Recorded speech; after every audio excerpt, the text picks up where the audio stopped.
For an entire week, Xiang Beifei had been cultivating his spiritual power while Xiaohe and the others simply roamed around Skeleton Village, following the skeletons everywhere.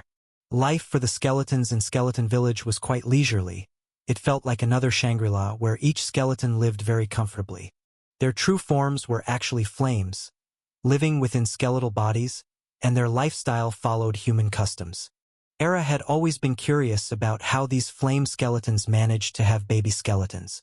According to the white flame skeleton, reproduction for their species was quite difficult, with pregnancies lasting about a decade, and the whole tribe having fewer than 10 baby skeletons born each year.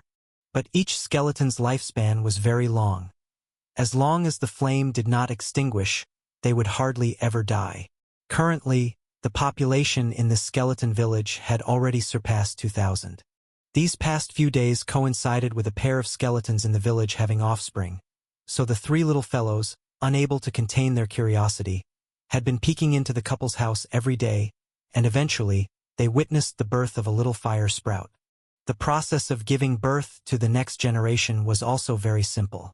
Currently, a red flame skeleton and a green flame skeleton were becoming parents.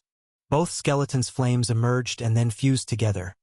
The flames crackled as they burned, and once the two clusters of flames separated, with a pop, a small red and green fire sprout was born. Quick and efficient. Awoo! Era asked if this process was a bit too hasty. Yo you! Little Yumeng asked Xiaohe, since the skeletons all learned human ways, if humans also had children this way. Woof! Woof! Being well-versed from watching numerous online videos, Xiaohe explained to little Yumeng in detail that when humans prepare to have babies, the positions are numerous and it's more intense, almost like fighting. Yo you! Little Yumeng asked why having a baby required fighting. Couldn't it be like planting a seed in the ground and sprouting on its own?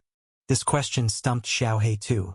Era chimed in, saying that there's a human saying, no fight, no acquaintance. Without fighting, they wouldn't recognize their own child. Yo you! Little Yumeng had an epiphany.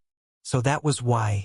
The three little fellows enjoyed discussing these strange and odd matters, earnestly analyzing them.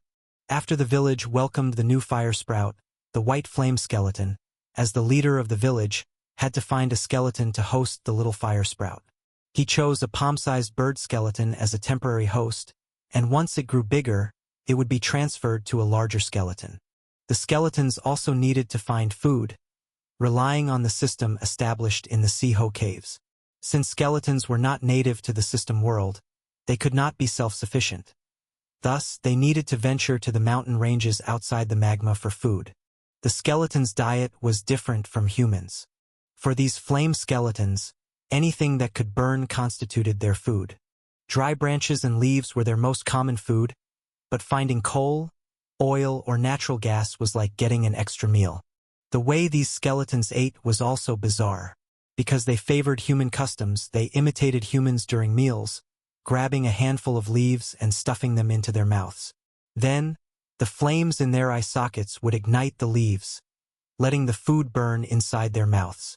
After burning, the flames would slowly turn back to their eye sockets, making the flames there slightly more vigorous.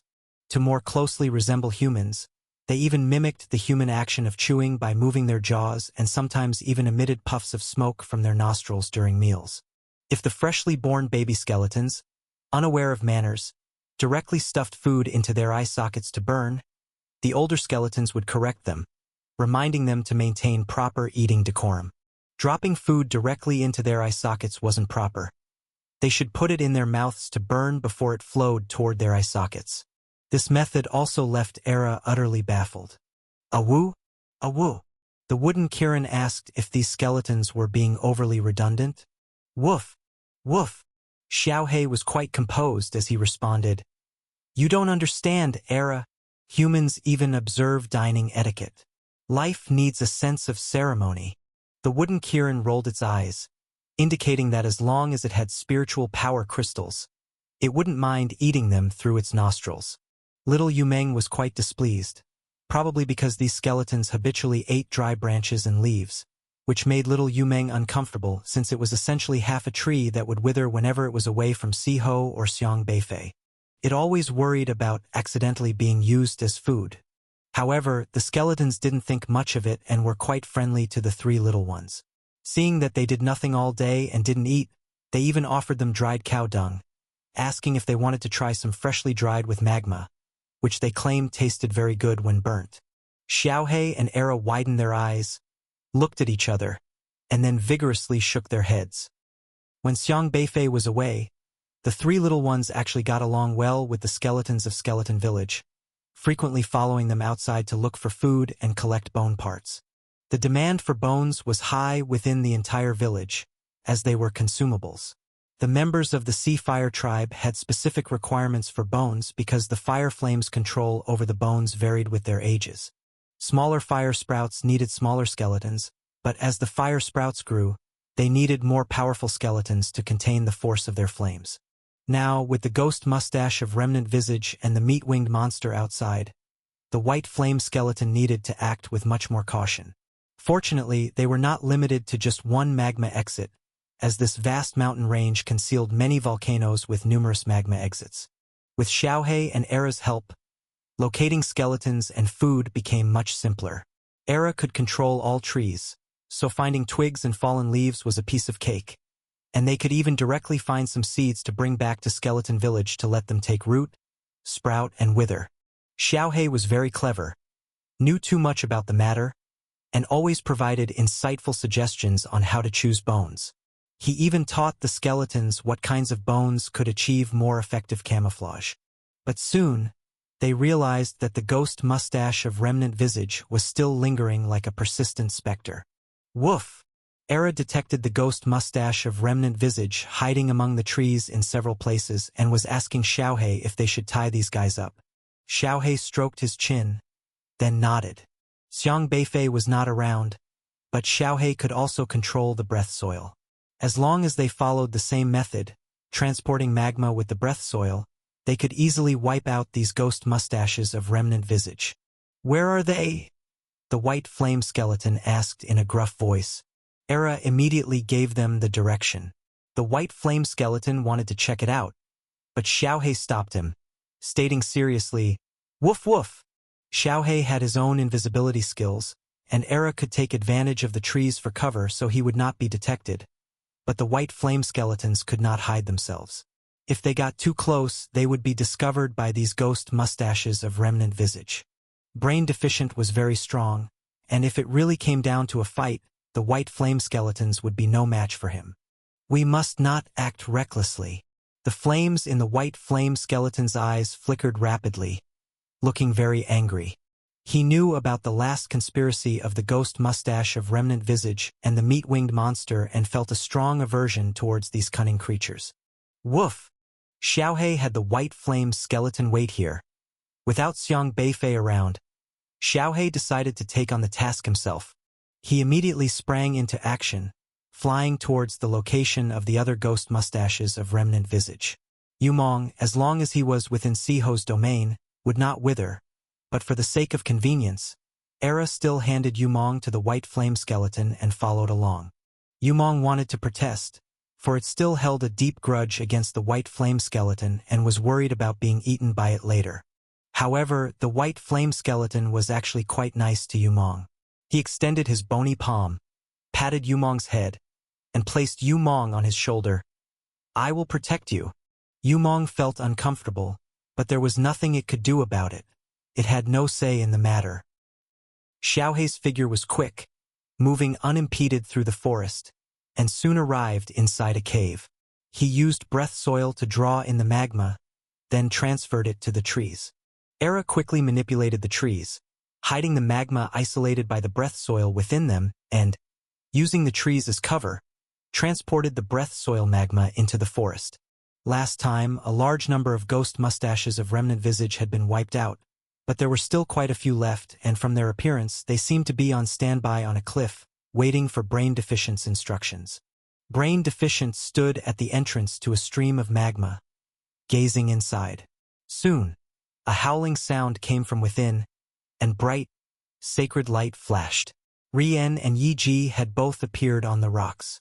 "Is it taken care of?" Brain Deficient asked. "Of course." Yi replied politely. How long will it take? Not long, said Yi. Brain Deficient nodded slightly. Then, let us take care of the next step. With a wave of his hand. Swish, swish, swish. Countless ghost mustaches of remnant visage leaped from the forest and descended toward the cave. Xiaohei and Era seized the moment. It was now or never. Whirl. Era quickly controlled the trees near the cave, and the trees there swiftly began to grow, their slender branches coiling like agile snakes and entwining tightly around the ghost mustaches of remnant visage that had just fallen. Simultaneously, Xiaohei immediately broke apart the breath soil hidden in the branches, sprinkling it like fairy scattering flowers towards these ghost mustaches of remnant visage. The ghost mustaches of remnant visage obviously hadn't anticipated such a turn of events, and even Brain Deficient and his group hadn't had a chance to react. Not the lava again. Brain Deficient was very wary of the molten lava, because last time it was this lava that killed 2/3 of his subordinates. He didn't expect that the same method would be used again. Don't panic. Resist with all your might. But Yi on the side called out calmly. Splash. The ghost mustache of remnant visage, who were about to be splashed by the lava, felt fear at the sight of the sparks. Having narrowly escaped death in the previous incident, they were well aware of the power of this lava. In response, each of the ghost mustache of remnant visage summoned all their strength, channeling all their spiritual power onto their whiskers. SSSS. The molten lava, which would normally burn the whiskers upon contact and lead to death, was now blocked by these whiskers. It actually didn't work? Many of the ghost mustache of remnant visage were slightly startled. Then their faces lit up with joy as they raised their whiskers, sweeping away the suddenly erupting lava. Woof! Xiaohei and Era were both stunned. They exchanged looks, both puzzled. Hadn't this lava been able to kill the group of ghostly visage with a single touch before? Why was it ineffective now? But Xiaohei soon realized that the lava he had summoned with breath soil seemed to have lost its powerful devouring ability, leaving only scorching heat. The mound spirit of Siho had somehow turned into ordinary lava. And even if ordinary lava was extremely hot, it was something the ghostly visage could withstand. Ice is truly effective. Now I want to see who's behind this meddling. Brain Deficient shouted coldly, his gaze immediately locking onto the breath soil that had exploded in the air. With a wave of his hand, a powerful spiritual power spread out instantly, reaching for the breath soil in all directions. Woof! Xiaohei silently cursed at the bad turn of events because the brick was with Xiang Beifei, and he couldn't use it to defend right now. He quickly jumped onto Era's back, and Era turned and ran. Boom! Boom! Boom! Brain Deficient's presence was overwhelming. With a single palm strike, he shattered all the nearby trees at the entrance of the cave. In the blink of an eye, all the trees had been completely destroyed. Era quickly darted out from the trees, avoiding the terrifying attack. However, the moment it came out, its figure was instantly exposed. Is that a Kylan? When Rian and Yi saw Era, they recognized its true form at a glance. Both meat-winged monsters were quite shocked. We've been searching for the wooden Kirin for so many years and haven't found it. I didn't expect our luck to be this good. To encounter a Kylan here. Quick! Capture this Kylan. The moon god has ordered us to seize it, Yi commanded. Understood. When Rian saw the Kylan, the holy radiance on his body had already vanished, growing out yellow-brown tumors again, and with sharp claws, he charged at Era. Era, with only the strength of a late-stage god refining, was no match for Rian. It swung its tail, and immediately, more verdant trees sprung up in the air, blocking the front. It really is the Jianmu Qilin, the origin of all trees, capable of controlling trees. We must not let it escape this time. Yi also revealed his hideous true form, a hint of frenzy in his eyes. They seemed to clearly recognize Era's identity, and catching Era seemed more important than entering Shepherd City. Brain Deficient frowned slightly to the side, surprised by the meat-winged monster's sudden interest in this strange, desolate beast. With a turn of his eye, he didn't hesitate at all and immediately reached for Era. This Kylan was of extraordinary significance, and how could Brain Deficient possibly let the meat-winged monsters succeed? He had to capture the Kylan first so that the two from the Moon God race would obediently comply. Annihilation. Crimson Shadow Lock Sky. Brain Deficient brought his hands together and chanted in a low voice. Red tentacles appeared out of thin air, their dark red hue emitting terrifying fluctuations. Countless red lights spread out, completely sealing off an area of 100 li. Crash! The trees that Era had just summoned were destroyed in the blink of an eye, leaving the entire mountaintop bare, with not a single plant remaining. Era was firmly trapped. This is bad. Both of the little guys sensed that something terrible was happening. Xiaohei was still okay. If he couldn't overpower them, he could just quickly lie down in a corner and play dead. After all, this bunch couldn't see him and would never find his location. But it wasn't the same for Era. He didn't possess Xiaohei's natural invisibility ability, nor could he escape through space. Brain Deficient strength was a whole realm higher than Era's, who was in the late stage of God refining. It was out of the question for Era to deal with him. By now, the entire space had been sealed off. All the visible plants had been eliminated, with even the mountains near the caves being directly demolished.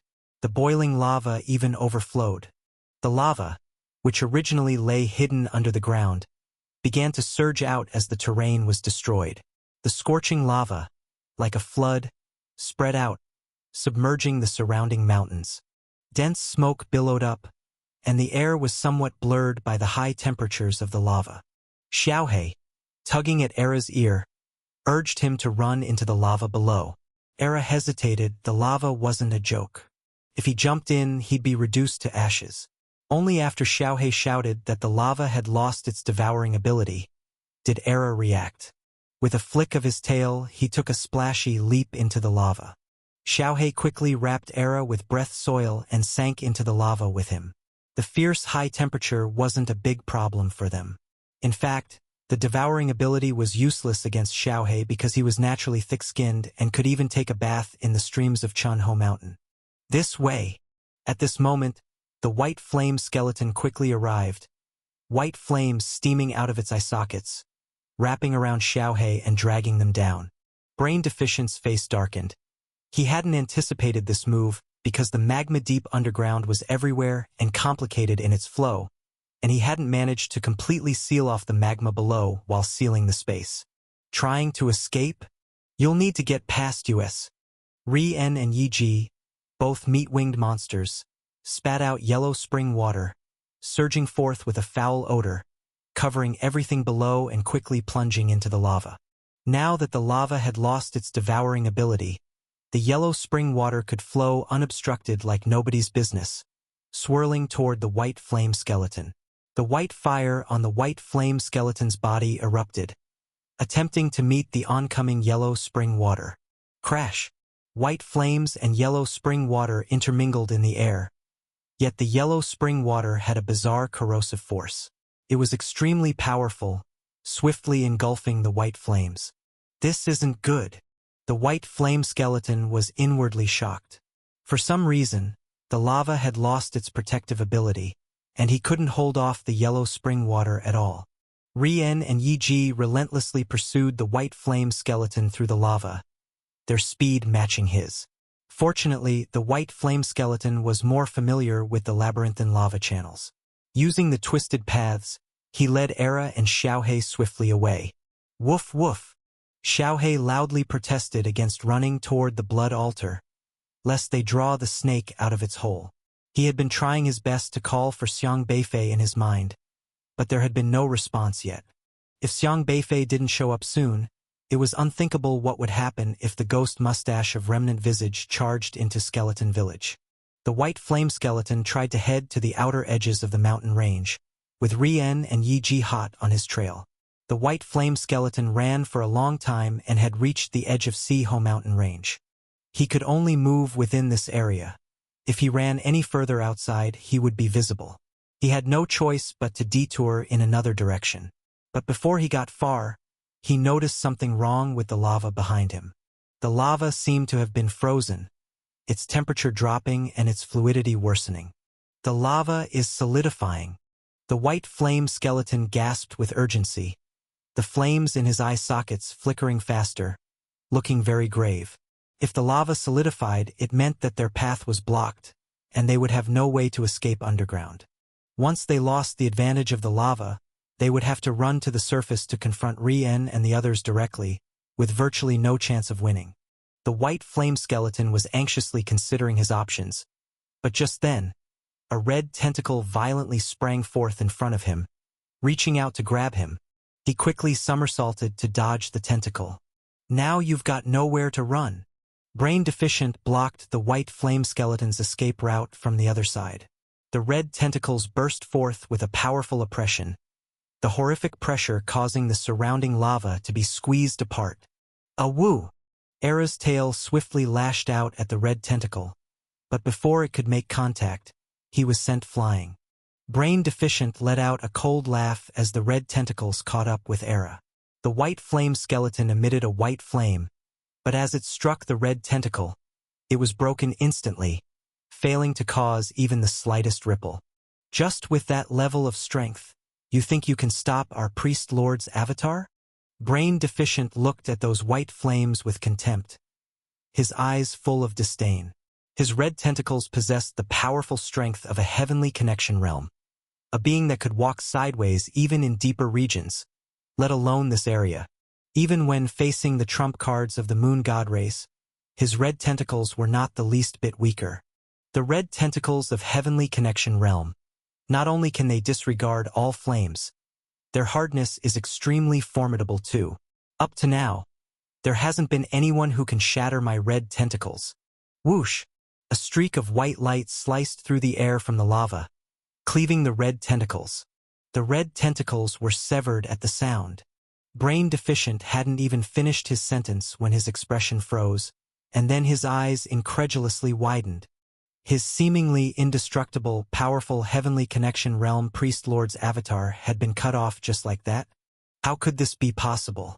Just a few days ago, he had fought a both-sides-suffered battle with Rien of the moon god race. Although they both were injured, the red tentacles weren't seriously damaged, so how could they be abruptly severed at this moment? Not to mention, he had just been boasting about how formidable the Priest Lord's avatar was, and he hadn't even finished his praise before it was destroyed. Who is it? Brain Deficient snapped back to reality, his gaze warily sweeping around, looking for the person who made the move. Soon, his eyes landed on a person who had suddenly appeared, standing amidst the lava. It was a calm and collected young man, elegant and dashing, standing in the lava as if merging with it, without any sense of abruptness, everything seeming so natural. It was indeed Xiang Beifei. Woof woof! Xiaohe and Era breathed a sigh of relief. With Xiang Beifei here, the situation was different. The two little creatures immediately leaped onto Xiang Beifei's shoulders, looking at the opponent spiritedly. The white flame skeleton also hurriedly jumped beside Xiang Beifei, looking at him with astonishment. It had only been a few days apart, and he didn't understand why Xiang Beifei seemed to have changed completely. Although he was still the familiar person, his aura had become somewhat elusive. A human! Brain Deficient did not recognize Xiang Beifei, and this was the first time he had seen this young man, feeling very surprised. No, it's impossible for a human to have come here. Is it someone from the moon god race? The young man's temperament was in no way inferior to Yi Ji or Rien, but the carefree air about him was something the two from the moon god race fell far short of. Besides, although the moon god race is very cunning, they usually have a faint shining effect when they appear, especially those holy white wings on their backs. However, the young man who had suddenly appeared did not have white light effects when he appeared, let alone wings. For Brain Deficient, identifying a race only required the use of powerful perception ability to analyze the target's aura, which would usually reveal the target's identity.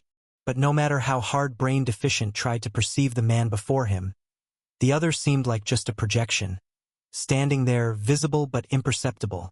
Meanwhile, Rien and Yi Ji had also arrived. They too, upon seeing the severed piece of the red tentacle in the lava, were slightly taken aback. Soon after, their gaze turned to the Era on Xiang Beifei's shoulder. Geely, what's going on? Is this one of your demon tentacle race? Rian asked with a serious tone. She could not perceive Xiang Beifei's aura either, but given his appearance, her first thought was that he might be from the demon tentacle race, parasitizing a human host. It's not. I thought he was one of your moon god race. Brain Deficient clenched his gaze on Xiang Beifei, extremely wary inside. He didn't even know Xiang Beifei's origins, let alone his level of cultivation. Could he really be a human? But humans hardly ever venture far from the Juzhou continent. They tend to nestle there, and those who appear here are mostly dead, just husks parasitized by creatures like Ghost Mustache of Remnant Visage. Rian, looking at the tentacle fragment dissolving in the lava and then at Brain Deficient, asked, "How did your priest avatar get severed? Weren't you claiming that the avatar was invincible? How did it end up being cleaved in two?" Brain Deficient knew Rian was mocking him. He snorted coldly and said, "This guy is not simple." Yi Ji remained silent, calmly observing Xiang Beifei. He was relatively composed compared to the others and still unsure of Xiang Beifei's identity, not underestimating his opponent at all. However, Rian on the side was already impatient. "No matter who it is, let's deal with them first. We must capture that Kylin." All of Rian's attention was focused on the Kylin that had shrunk on Xiang Beifei's shoulder, which was her current target. She would mercilessly slay anyone who dared to stand in her way. Whoosh! Rian flashed instantly, her figure speeding past, leaving a lingering afterimage in the air. Sharp black claws burst forth from her withered yellow hands, like fearsome blades, slashing towards Xiang Beifei. "Hold on! Don't be careless!" Yi Ji shouted in a low voice. "Relax! I'm not as useless as those demon tentacle race." Rian grinned fiercely, spitting out yellow spring water from her mouth. The stench spread far and wide, causing even the surrounding lava to lose its luster. The water of the yellow springs is taken from the dead tombs of the ultranegative lands, possessing the most powerful corrosive ability. It's not something that cooked octopus tentacles can compare with. During her last confrontation with Brain Deficient, Rian lost a wing and hadn't fully recovered yet. But even with only one wing, it did not affect her ability to deploy her strong cards. However, Xiang Beifei just looked indifferent, lifting his head and gripping the broken sword in his hand. Whoosh! A barely visible ripple shone on Wufeng, a faint light circling the blade as he slashed down towards the foul-smelling yellow water. Splash! The seemingly unstoppable yellow water was actually split into two by the sword's light, vanishing into the air. What? Rian's face changed drastically. Her pride, the yellow springs water, had been cleaved away? How was that possible? She suddenly seemed to understand why Brain Deficient's similarly heavenly connection realm tentacles were cut off. The man in front of her was very strange, but after Xiang Beifei's sword light shattered the yellow water, it did not stop but continued to fall towards her. The sword seemed plain and unremarkable, and it didn't seem to hold much power. But Rian didn't dare to underestimate it. A sword light that could shatter red tentacles and her pride, the yellow springs water. If she underestimated it again, that would mean she was brain damaged. But the sword was too fast. Rian had no chance to dodge. She gritted her teeth, prepared to take the strike head-on, when Yi Ji already rushed forward, grabbed Rian, and dragged her backward. Whoosh! The sword light brushed past Rian's back. Ah! Rian let out a scream as her last remaining wing was struck, falling into the magma and instantly turning into ash, with not even a single bubble rising. Now she had become a wingless monster with her wings cut off. This was all thanks to Yi Ji for pulling her back. Otherwise, Rian would have suffered more than just a cut wing. She would have been cleaved in half. Rian, gasping for breath, looked at Xiang Beifei with horror on her face, feeling both pain and humiliation from the wound on her back. How could this guy be so strong? Rian couldn't help but exclaim in shock. Could he be from the Extremity Abyss? No, I would recognize those guys from the Extremity Abyss. Brain Deficient was truly astonished.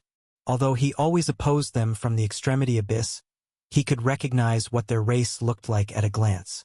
The man in front of him had none of the Extremity Abyss's aura. Could he really be human? Yi said in a low voice. The moment those words were spoken, both Brain Deficient and the two meat-winged monsters felt it was incredible, because there were very few humans who could make it this far. Of course, it wasn't unheard of. Whether he's human or not, let's join forces and kill him first, Ri-En commanded. Her only target was the Kylin on Xiang Beifei's shoulder, ghost mustache of remnant visage and meat-winged monster. Although both had bad intentions and constantly mocked each other, always reached an agreement on principal issues. Even Brain Deficient had no objection. The guy before their eyes was powerful. They had to join forces. Swish, swish, swish. Brain Deficient and the other two unleashed a powerful aura from their bodies, forcibly creating a gap in the surrounding lava, turning the scalding magma into mere decoration. Once it lost its devouring ability, it couldn't block anything at all. Three masters in the advanced stages of orifice transforming were united, and with the trump card left by a practitioner of heavenly connection, their strength was terrifying.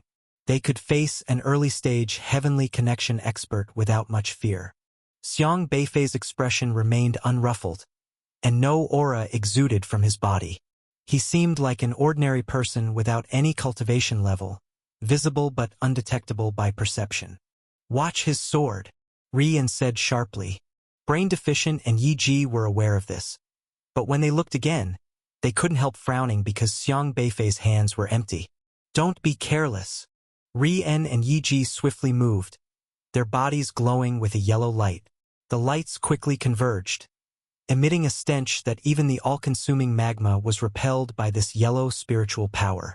Brain Deficient held nothing back, his body unleashing countless tentacles that, with the cover of the magma, disappeared into the surroundings and shortly surrounded Xiang Beifei. 9 Nether Sealing Curse. As Brain Deficient shouted softly, many tentacles rapidly extended from the magma, each tip lighting up with a dark spiritual power vortex, each vortex seeming to contain suppressed beastly roars. Whoosh, whoosh, whoosh. All the tentacles shot out gray strands that interconnected like a spider web, forming a dense spherical space with a terrifying and sinister aura circulating among the tentacles, sealing Xiang Beifei inside. At the same time, a red tentacle, having snapped off, rapidly spread out a red glow, forming red patterns on the outside, clinging to the black spiritual power vortexes and instantly enhancing the strength of the Sealing Curse. The 9 Nether Sealing Curse, a very powerful ability of the demon tentacle race, is used to seal space and can also directly suppress an opponent's cultivation base, preventing them from exerting their normal strength. In this sealed space, one is almost invincible. Of course, this ability consumes a lot of spiritual power, and normal ghost whiskers with lower cultivation levels can't perform this ability, only able to lock the space, preventing their opponents from breaking through it. Brain Deficient was at the advanced stage of orifice transforming, and since he couldn't see through Xiang Beifei, he didn't hesitate to go all out from the start. Netherworld Chant. On the other side, Ri-En and Yi's bodies, the meat-winged monsters, were surrounded by yellow-brown spring water flying everywhere, merging with the magma. This water seemed alive, gently oscillating in the magma. The netherworld water kept changing forms, seemingly made up of countless souls, blood, and bones, with various ferocious beasts intermixed in the water, screaming as if to break free from the water's constraints and devour their enemies. From within, one could faintly hear the sounds of desolate beasts. The shrill cries seemed chaotic, but when mixed together, they became exceedingly strange, as if ensnaring souls, capable of shaking one's spirit and causing befuddlement. The netherworld chant of the meat-winged monsters was sufficient to scatter an opponent's attention, and even weaker-spirited desolate beasts could be directly dragged by the pitiful screams into committing suicide. Once dead in the netherworld chant, their consciousness would be absorbed into the netherworld water, becoming part of the netherworld chant. This was one of the most relied-upon abilities of the meat-winged monsters. With the netherworld chant, Ri-En and Yi moved unhindered in this wasteland. Last time when they encountered the Flood Dragon, they hadn't used it as they intended to capture the Flood Dragon alive. But this time, facing Xiang Beifei, They had no such concerns and charged fiercely. D. Re and roared ferociously, and an even more terrifying aura emanated from the netherworld water. For a moment, the lava surged, and yellow lights blazed forth, sinister and abnormal. From within the netherworld water, powerful desolate beasts rapidly differentiated themselves and charged ferociously into Brain Deficient's 9 nether sealing curse. The two powerful attacks were perfectly synchronized, creating immense force. Even a practitioner in the early stages of heavenly connection had to tread carefully. But Xiang Beifei merely lifted his head indifferently, observing the black and red sealing space before him and the ferocious netherworld desolate beasts, then slowly took a step forward. A black and a white aura spread out from beneath his feet, encircling him like the grand ultimate yin and yang fish, quickly splitting into golden patterns branching out from him and dispersing in all directions. Swish!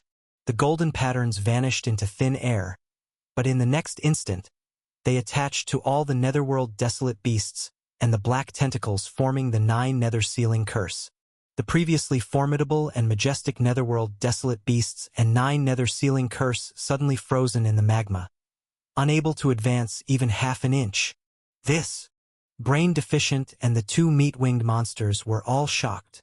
They had bolstered the 9 nether sealing curse with the power of the heavenly connection realm, and even the desolate beast from the netherworld chant was directly blocked in front of Xiang Beifei. But what surprised them even more was yet to come. Xiang Beifei reached out and pulled forward, drawing a broken sword from the magma with a casual swing. Crack! Whether it was the tendrils condensed with the 9 nether sealing curse or the evil soul of the desolate beast summoned by the netherworld chant, they were effortlessly cleaved by Xiang Beifei, shattering like porcelain into pieces of spiritual power fragments, which were all consumed by the surrounding magma in the blink of an eye. The strongest attacks of Ghost Mustache of Remnant Visage and the Meat-Winged Monster were instantly broken and reduced to nothing. Whether it was Brain Deficient, Ri-En, or Yi-Ji, their expressions changed drastically. "Is that all?" Xiang Beifei inquired. The 3 of them were stunned. Then their expressions turned even more furious. As 3 late-phase orifice-transforming experts united, with each possessing their bottom-line heavenly connection realm powers, not only were they unbeatable in the late phase of orifice transforming, but even early-phase heavenly connection realm experts would not defeat them.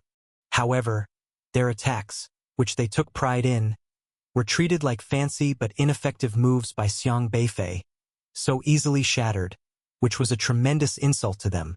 "Let's go, we can't fight here, he can control these ho. These golden patterns cannot be taken head-on." Yi-Ji saw those golden patterns and was the first to realize, whispering urgently. He clearly knew his stuff and was extremely wary of the golden patterns. Without any hesitation, he turned and leapt upward. Boom!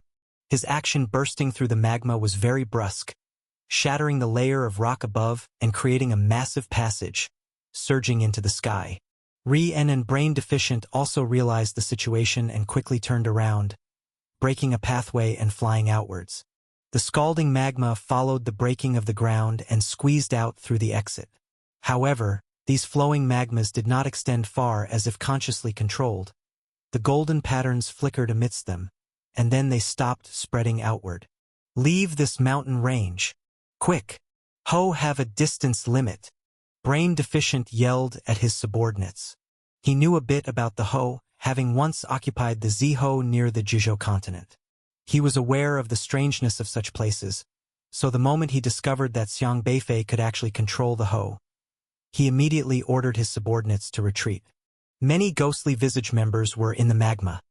Since the magma here could no longer affect them, they were searching for a way into Shepherd City. Hearing Brain Deficient's voice, they didn't hesitate and immediately began to return the way they came. Some ghostly visages wanted to break open a hole directly upwards like Brain Deficient did. However, the rock layer here was very thick. Just as they were about to crash into it, they were immediately wrapped by the golden patterns.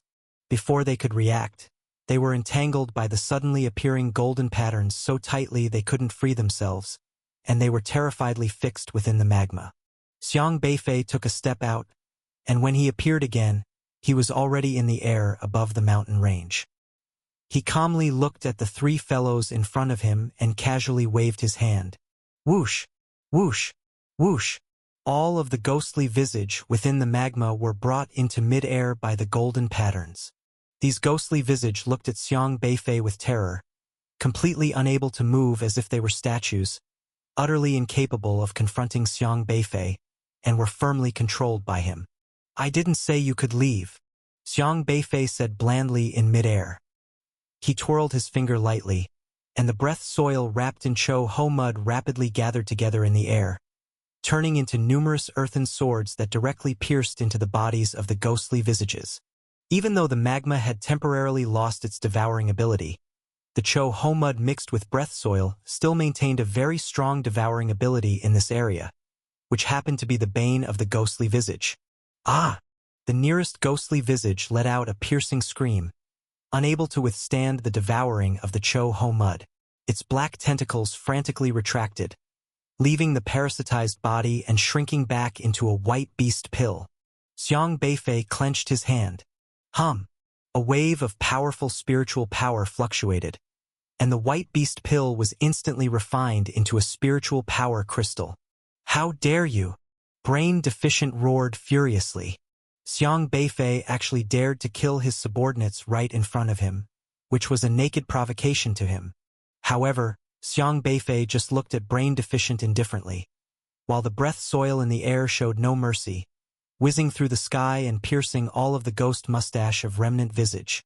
These ghost mustache of remnant visage could not move and had no way to block the attack of the breath soil, and within moments, all of the ghost mustache of remnant visage let out screams of terror. Stimulated by the mud from Cho Ho, they couldn't help but retract. Xiao He immediately exhaled. In just the blink of an eye, the air was filled with 70 to 80 spiritual power crystals.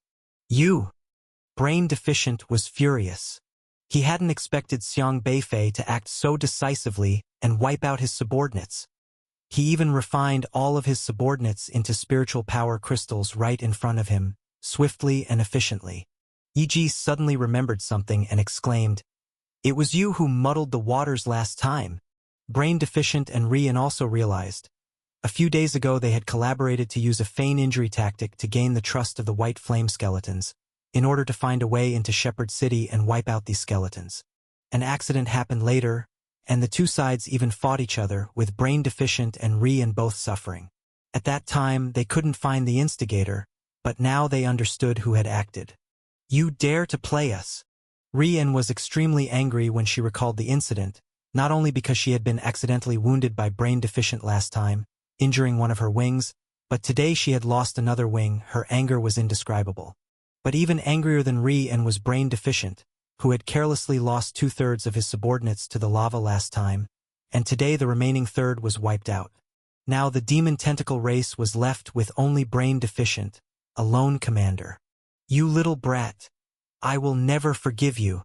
Brain Deficient shouted in anger, and then turned around and ran. His speed was at its limit. With the boost from the red tentacles, he disappeared in the blink of an eye. The meat-winged monsters, Rian and Yi Ji, were also stunned. What a guy! Talking tough but acting cowardly. He just made bold threats, only to flee right after. Could you at least put up a fight? Even they couldn't help but twitch at the corner of their eyes, ashamed to be teammates with such a creature. What a coward! Rian and Yi Ji inwardly scorned Brain Deficient viciously, and then they turned and ran too. What a joke! Although Brain Deficient was quick-tempered, he still had brains. Seeing those golden patterns that appeared out of nowhere, he was well aware that he had no chance fighting, and escaping from this mountain range was the best choice. As long as the green hills are still there, one needn't fear running out of firewood. Rian and Yi Ji understood this too, so without any hesitation, they also rushed towards the outside of the mountain range with Brain Deficient. Their speed was very fast. All of them had the protection of powerful Heavenly Connection Realm abilities enhancing their speed to the limit, because engaging in combat with Xiang Beifei in this area seemed to have no prospects of victory. From the situation just now, Xiang Beifei was able to directly cut off the priest's clone and destroy the Netherworld water. His strength was very likely that of the Heavenly Connection Realm. That was an existence they couldn't afford to provoke.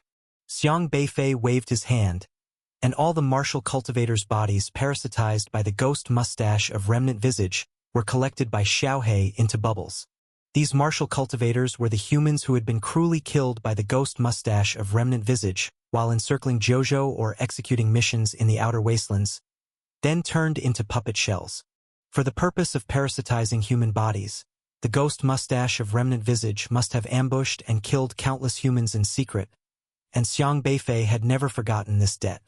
Xiang Beifei had no way to save these people. He could only collect these martial cultivators, and if he could ever return to Jojo, he would bury them back in the Jojo continent, letting the souls of these martial cultivators return to their homeland. But before that, there was one thing he intended to do, to kill these three guys, whether it was to avenge these martial cultivators or to protect the skeletons. He didn't plan to let these three leave alive. Now that you've come, there's no need to rush off. Xiang Beifei stretched out his hand, and the woofing broken sword was drawn out from the void. Hum! The golden sword radiance flickered to life, cleaving upon the mountain range ahead as if traversing the vast emptiness. When it appeared again, it had already reached the forefront, slashing towards Brain Deficient. Brain Deficient's heart grew cold. He had been desperately charging forward, believing that with his speed, Xiang Beifei couldn't possibly catch up. However, Xiang Beifei's speed had reached its limit, and somehow he had already flashed in front of him. This sword was terrifying, as if it could shatter the void itself, making Brain Deficient shudder involuntarily. But his reaction was extremely quick. Without any hesitation, he mustered all his strength and turned to dodge. Yi Ji had been following Brain Deficient closely, always observing the movements ahead. When Brain Deficient dodged, he had already perceived the sword radiance that terrified him, and he swiftly avoided it as well. But Ri-En wasn't so lucky. Having already lost 2 pairs of meat wings, her strength was severely damaged, and she ran the slowest among the 3. When both Yi Ji and Brain Deficient in front of her had dodged, she failed to react in time. Assissus! The sword radiance struck Ri-En. The Huangquan water that had risen from her body unexpectedly failed to block the sword radiance, and she was cut down directly.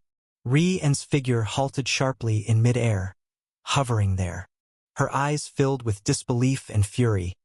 Her throat moved as if she wanted to say something, but her eyes widened to the extreme and she could no longer make a sound. Hiss! Ri-En's body was cleaved in 2 from the middle, tipping to each side. Xiang Beifei's hand holding the sword shook slightly, and with a flash of sword radiance, Ri-En's unsightly corpse exploded in mid-air, turning into a cloud of blood mist. Within this cloud of blood, a pool of Huangquan water spread out, emitting a fishy stench. Soon after, streaks of yellow light flashed, directly absorbing the blood mist that Ri-En had exploded into. Ri-En! Yi Ji cried out in shock, intending to save Ri-En, but it was already too late. Ri-En's corporeal blood mist had been devoured by the Huangquan water, on the verge of losing control. The Huangquan desolate beasts inside seemed to start roaring violently, preparing to burst forth. He gritted his teeth without any solution. He could only open his mouth and spit out his own Huangquan water, enveloping the about-to-go rogue pool of Huangquan water. Inside, various desolate beasts were still roaring. Within this pool, the most noticeable was a ferocious meat-winged monster struggling to come out. Upon closer inspection, it was shockingly the contour of Ri-En's terrified face. She appeared to be wrapped in a thin membrane, trying to struggle free but blocked by the Huangquan water. Inside the water, other fierce desolate beasts pounced on her, grabbing her and dragging her into the depths. Ri-En screamed in terror, her voice transforming into a different tone. Yi Ji, save me! Quick! Dispel these damned Huangquan desolate beasts. I need to get out. Yi Ji looked at Ri-En, wrapped up by the Huangquan desolate beasts with a shocked gaze, fell silent for a long while, then shook his head and said, Sorry, Ri-En, you know the ferocity of Huangquan. If you die while wielding Huangquan, you can only become one of the desolate beasts in the water. Huangquan water, sinister and powerful, could enhance its own strength by feeding on the creatures that die in it. The moon god race could rely on the power of the Huangquan water, but they also had to endure its backlash. This meant that Rian could no longer leave the Huangquan water and would gradually be assimilated by those desolate beasts that had lost their spirit, retaining only their vicious instincts, and then become a puppet manipulated by others. No, no. I can't die, you should die. Rian's eyes were filled with extreme fear. She glared at Xiang Beifei, filled with venomous hatred as if wanting to tear him apart limb from limb. But she was powerless to do anything, soon overwhelmed by those Huangquan desolate beasts and vanishing in the waters of Huangquan. Yi Ji took a deep breath and then swallowed Rian's pool of Huangquan water with a gulp, merging it with his own. Simultaneously, the aura within Yi Ji grew significantly more intense. His own aura was now more than twice as strong as before. Whoosh! Whoosh! While Xiang Beifei dealt with Rian, brain deficient, and Yi Ji had seized the opportunity and rushed out of the range of Siho's mountain range. Once out of Ho, his control over it becomes ineffective. This time, we must join forces to slay him, brain deficient shouted lowly. Yi Ji clearly knew this as well. From the beginning until now, Xiang Beifei had almost relied on the strong abilities of the Ho to deal with them. That unpredictable golden array pattern had left them at a loss. But once they were out of Ho's range, they could devote their full attention to the fight. They were right. Without the Ho, Xiang Beifei could no longer use the breath soil mixed with Choho's mud to suppress his opponents, nor rely on Siho's blood alters teleportation ability to instantly appear anywhere. Yi Ji exchanged glances with Brain Deficient, nodding slightly. Then with a thundering noise, Brain Deficient's body burst forth with a formidable aura once again. Black tentacles and red tendrils merged together in the air, forming powerful arcs, casting the air itself in a sinister black and red glow. Yi Ji's wings spread out behind him. Huangquan water surged forth from his back, corroding the dark aura covering the sky as if staining it yellow, enveloping the area for miles around. The Styx water this time was clearly more powerful than the Styx water Rian had used on his own earlier. Without the constraints of the mound spirit and having devoured Rian's Styx water, its might was even more formidable. In the sky, ghastly howls and wolfish wails filled the air, as desolate beasts of all sizes devoured by the Styx roared. Some beasts were dozens of meters tall, incredibly strong, while others were as small as a toothpick, but even those tiny as a toothpick were immensely terrifying. At this moment, a familiar figure appeared in the Styx water, shockingly transforming into the meat-winged monster that was Rian. But at this time, Rian, like the desolate beasts around him, had fallen into madness. His eyes filled only with endless rage and resentment, having lost all intelligence. Whoosh! Whoosh! Whoosh! The Styx desolate beasts roared again as they charged forward. The sky turned oppressively gloomy and morbid, with ghastly phoenix cries echoing, the air almost solidified by the Styx water. Xiang Beifei wore an indifferent expression as he once again drew the Wufeng broken sword in his hand. Wufeng sparkled with a cold gleam. With one lift of the blade, his sword chi burst forth, instantly shattering the Styx desolate beasts in front. The radiance of the Wufeng sword was overpowering, as if tearing a bright rift through the dull sky. Not a single Styx desolate beast could withstand his strike and were instantly shattered to pieces. Yet, Yi Ji remained unflustered, manipulating the Styx desolate beasts. All the Styx desolate beasts roared, pouncing on Rian, who had been assimilated by the Styx water. Rian himself was a master of the orifice transforming stage. After merging with so many desolate beasts, he became even more formidable, his aura soaring. Rian's figure grew massive, towering hundreds of meters tall, resembling a composite ferocious beast. His arms sported desolate beast heads, revealing sharp fangs, and his back bore 7 or 8 pairs of wings, each with desolate beast heads that were still wriggling mouths, and eyes that seemed to bulge out. Hiss!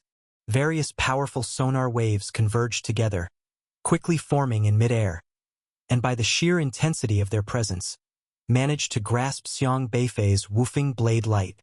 Xiang Beifei frowned slightly.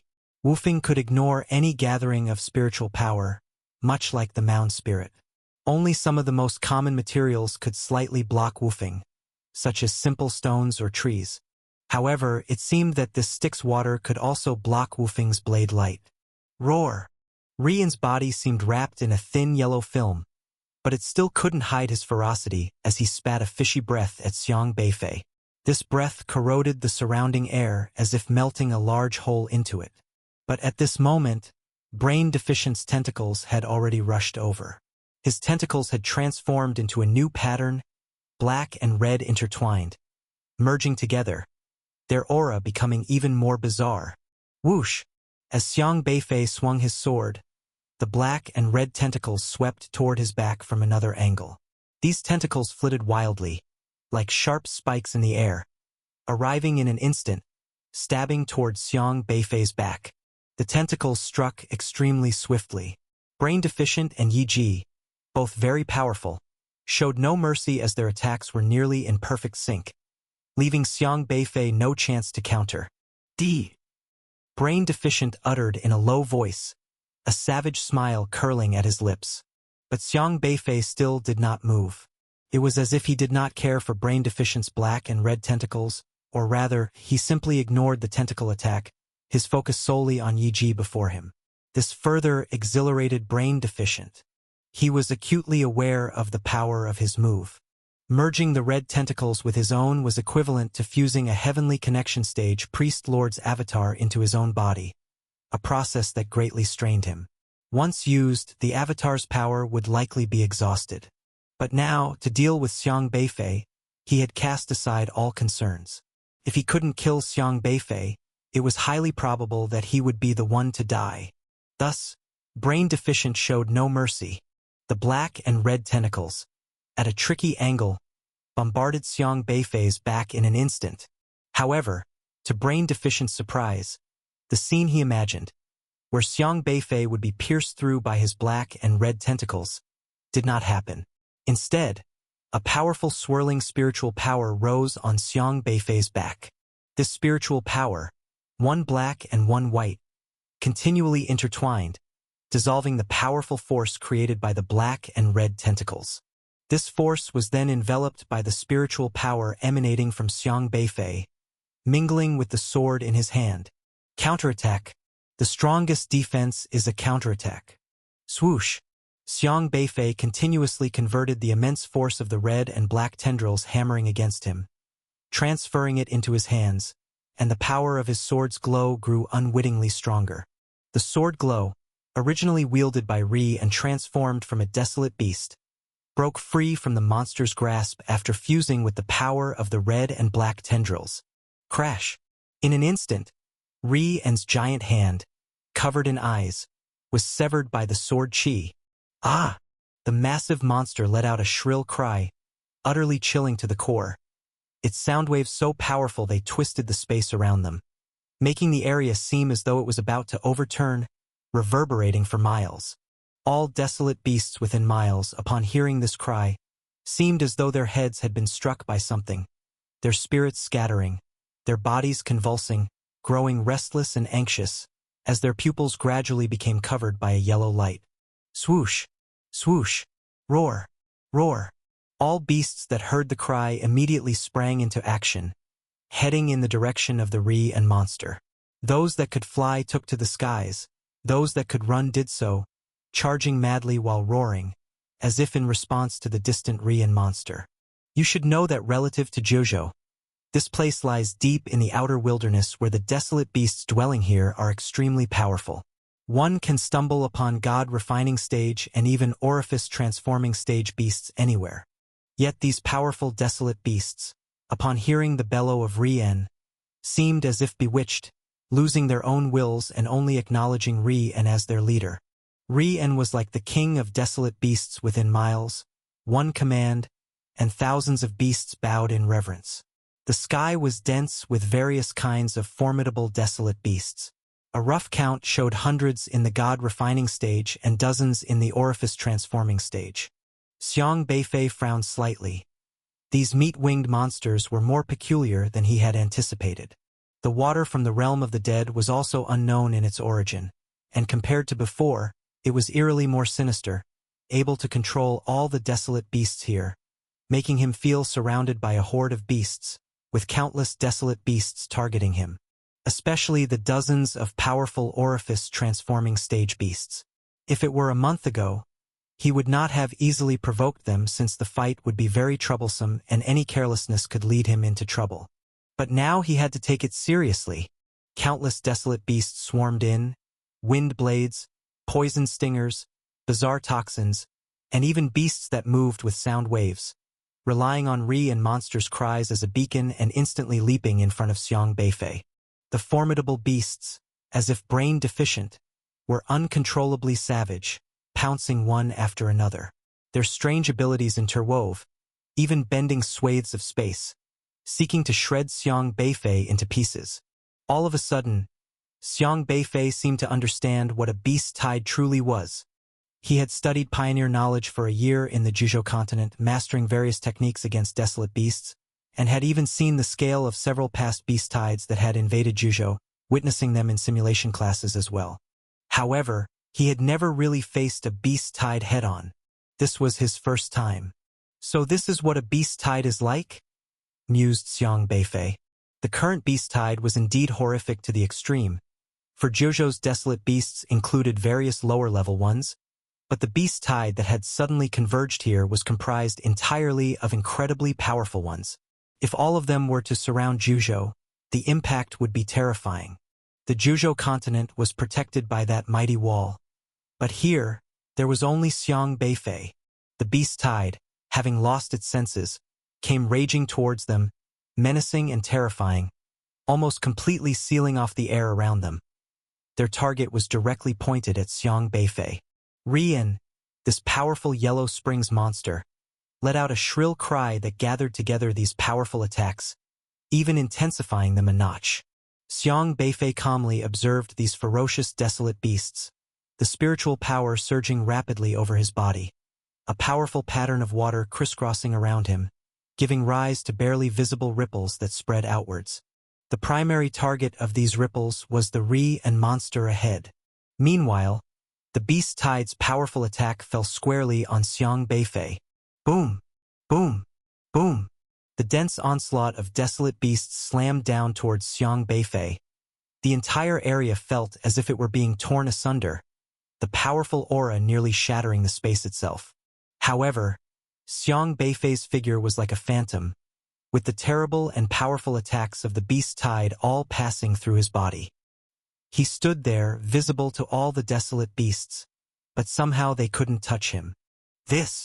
Whether it was brain deficient or Yi Ji, their pupils shrank. The combined attack of countless powerful desolate beasts was daunting. Even they dared not claim they could easily withstand it, because the attacks of the desolate beasts weren't all of one type but consisted of countless varieties. Tangible, intangible, flames, extreme ice, space ignoring, sonic attacks, nightmares, illusions, these large-scale attacks chaotically combined together, driven by the Ri and monster, became even more ferocious, reaching an incredible level of power. Even turning one's body ethereal or into a shadow would be useless. Not to mention that Xiang Beifei also had to cope with the attacks of Brain Deficient and Yi Ji, who were of similar realms.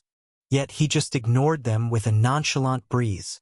Even if this human had raised a strong spiritual power barrier to withstand it, Brain Deficient and Yi Ji could accept that, but why was he able to directly sweep past?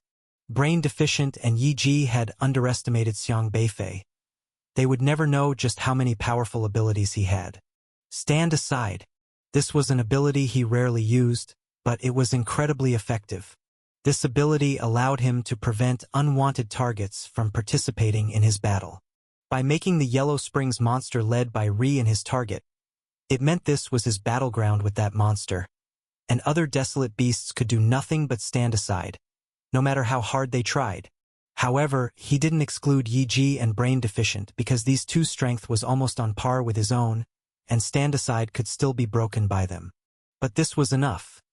Even if the Yellow Springs monster could control more desolate beasts to join the battle, it basically had no effect on him. Swish! Xiang Beifei's woofing sword was raised again, its blade's aura drawn through the air creating another ripple, continuing to slash down towards the Yellow Springs monster.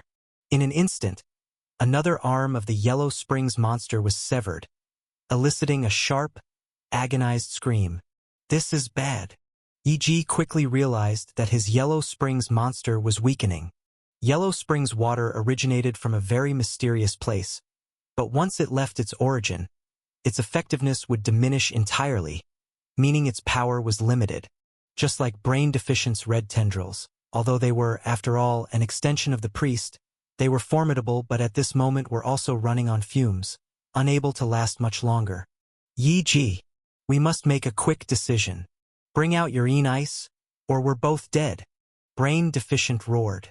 You should know how taxing it is to use Yin Ice. Yi's expression slightly soured at the mention of Yin Ice. Yin Ice could combat the magma of Siho, temporarily disabling its devouring ability, but Yin Ice had significant downsides. Otherwise, they would have sought Yin Ice right from the start when facing Siho's magma instead of going through a complicated charade to gain the trust of the skeletons. Aren't these desolate beasts enough for you to use it on? Brain Deficient exclaimed. Yi gritted his teeth and shouted, Coordinate with me. He leaped up and stood above Rian, the Yellow Springs monster, who continued its piercing screams, the sound painfully shrill. Yi drew a wound on his arm, dark yellow blood flowing from his arm, hovering in midair and lingering in front of him, as a block of ice emanating dark cold air appeared in his hand. The moment the ice crystal revealed itself, a black gas immediately surged out, sweeping towards Yi, but Yi was prepared, and promptly wrapped the Yin Ice with his own blood. Crack, crack, crack. In an instant, Yi's blood was devoured by the Yin Ice. The originally dark yellow blood instantly solidified, sprouting sharp ice thorns like those of a hedgehog. Yi's face turned pale. Yin Ice could suppress mound spirits, but it required a substantial blood sacrifice. To control the extent of Yin Ice's coverage, the blood had to come from Yi himself. He had been bleeding himself all these days to nourish the Yin Ice, barely sustaining enough to neutralize Siho's magma. This vampiric nourishment inflicted tremendous damage on Yi himself. He had been maintaining a balance so as not to hurt himself, but using it again would freeze and damage his own core, possibly taking years to recover. But Yi could no longer afford to care about so much now, as both his Netherworld water and Brain Deficient's tendrils were nearly exhausted of energy. This was the last resort. Clenching his teeth, Yi now extracted nearly half of his own blood, causing his entire aura to wither away. Yet, his actions were very decisive, his foot stomping directly onto one of Rian's monstrous eyes. Squish! The colossal Netherworld monster's eye instantly burst into a mist of blood. It roared furiously again, and the piercing sound waves rolled out like huge waves, crashing into the desolate beasts that had been surrounding Xiang Beifei. These desolate beasts, controlled by the Netherworld monster's voice, writhed and twisted on the spot as if enduring immense pain. All of them let out sharp wails. At that moment, Brain Deficient also flashed into action, his red and black tendrils densely entwining in the air. He grabbed onto each desolate beast, coiling around and crushing them with force. Bang! Bang! Bang! The bodies of tens of thousands of desolate beasts were crushed by Brain Deficient's tendrils, exploding into clouds of blood. The blood of every type of desolate beast varied: red, yellow, blue, green, and for a moment, the sky seemed ablaze with colorful fireworks, the smell of blood encompassing the heavens. In an instant, it became a hellish slaughter field for desolate beasts. Just in an instant, all the desolate beasts were annihilated. This mist of blood did not dissipate in the air, quickly transforming into streams of blood that drifted toward Rian, the massive Netherworld monster. Rian opened its mouth and inhaled, swallowing the blood mist created from the exploded desolate beasts. Soon its entire aura began to surge. Having killed so many desolate beasts for replenishment, its previously withered aura started to climb step by step. The monsters enveloped by the Netherworld water seemed to grow increasingly active too. Yi reached out a hand from above, straight up grabbing a tendril of the Netherworld monster, and bit into it with his sharp teeth, consuming the transformed blood energy to compensate for his own depleted blood energy. From the desolate beasts turned into mist, to the netherworld monster, and then to Yi Ji and finally to the Yin Ice above, the cycle underwent numerous transformations. However, these transformations were not in vain, for the icicles forming on the chunk of Yin Ice in Yi Ji's hand grew larger and more eerie. Around this chunk of Yin Ice, the surrounding air seemed to freeze completely, not flowing at all, with only cold, sinister chills drifting about, hovering around Yi Ji. Yi Ji still looked pale. Obviously controlling the Yin Ice took a tremendous toll on him. He was on the verge of collapse. Brain Deficient also landed behind Yi Ji, his red and black tendrils suddenly piercing into Yi Ji's body. Whoosh! With Brain Deficient's power infusion, Yi Ji's spirit revived a bit. He turned his grim gaze towards Xiang Beifei and suddenly bellowed, "Yin-sealed cold abyss!" The black cold air furiously spread, enveloping the space where Xiang Beifei stood in an instant. Beifei found it impossible to traverse through the void. Within this region, any vapor, including sweat, body fluids, blood, even the spiritual energy, spirit, orifice, soul, and life of a human would freeze. Under such absolute cold, even those strong in the heavenly connection realm would not dare to underestimate it. Once wrapped in this cold air, there was no escape. Crack, crack, crack. In the blink of an eye, Beifei was frozen within the ice, utterly unable to move. He stood like a statue erect in midair. The world returned to silence once again. Finally dealt with him. Brain Deficient glared fiercely at the now frozen Beifei, breathing a huge sigh of relief. Who would have thought this human would be so troublesome? Yi Ji's voice was somewhat hollow, but a weight had finally been lifted off his heart, as this was the first time he had been pushed to such an embarrassing state by a human. Such a pity for Rian. Yi Ji looked down at Rian, which had been assimilated by the netherworld monster, his gaze filled with venomous resentment. Rian had been his old partner and they usually acted together, but this time a human had managed to kill him, which fueled his rage. Brain Deficient spoke coldly. "Anyway, that guy was brainless. It's just as well that his death has boosted your strength. It's not too unfair." "Shut up," Yi Ji snapped back. Brain Deficient let out a cold smile, but he did not dare to dwell on the matter of Rian any further, because Yi Ji still controlled the Yin Ice, something he did not dare provoke. What a disgrace! Humans, such a lowly species, were meant to exist like animals, yet possess such formidable power. Brain Deficient spat contemptuously, seeing humans as mere lambs to the slaughter, ready to be hunted whenever they needed a new shell. They would head over to the Juzhou continent to kill humans, and the majority of mankind stood no chance against them. But this time, Xiang Beifei was clearly too powerful and caused him a lot of suffering.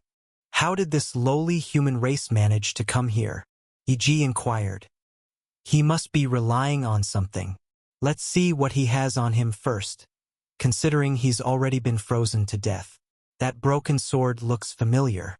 I think I've seen it somewhere. Let's take it first, Brain Deficient stated. All right. With a wave of his hand, Yi Ji freed himself from Brain Deficient's tentacles.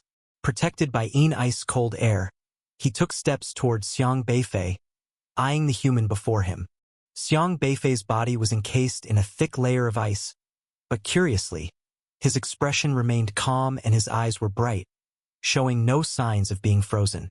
Brain Deficient's gaze fell on the broken sword in Xiang Beifei's hand, and after a long pause, he said, "Now that we mention it, have you ever seen the aura of the sword in his hand?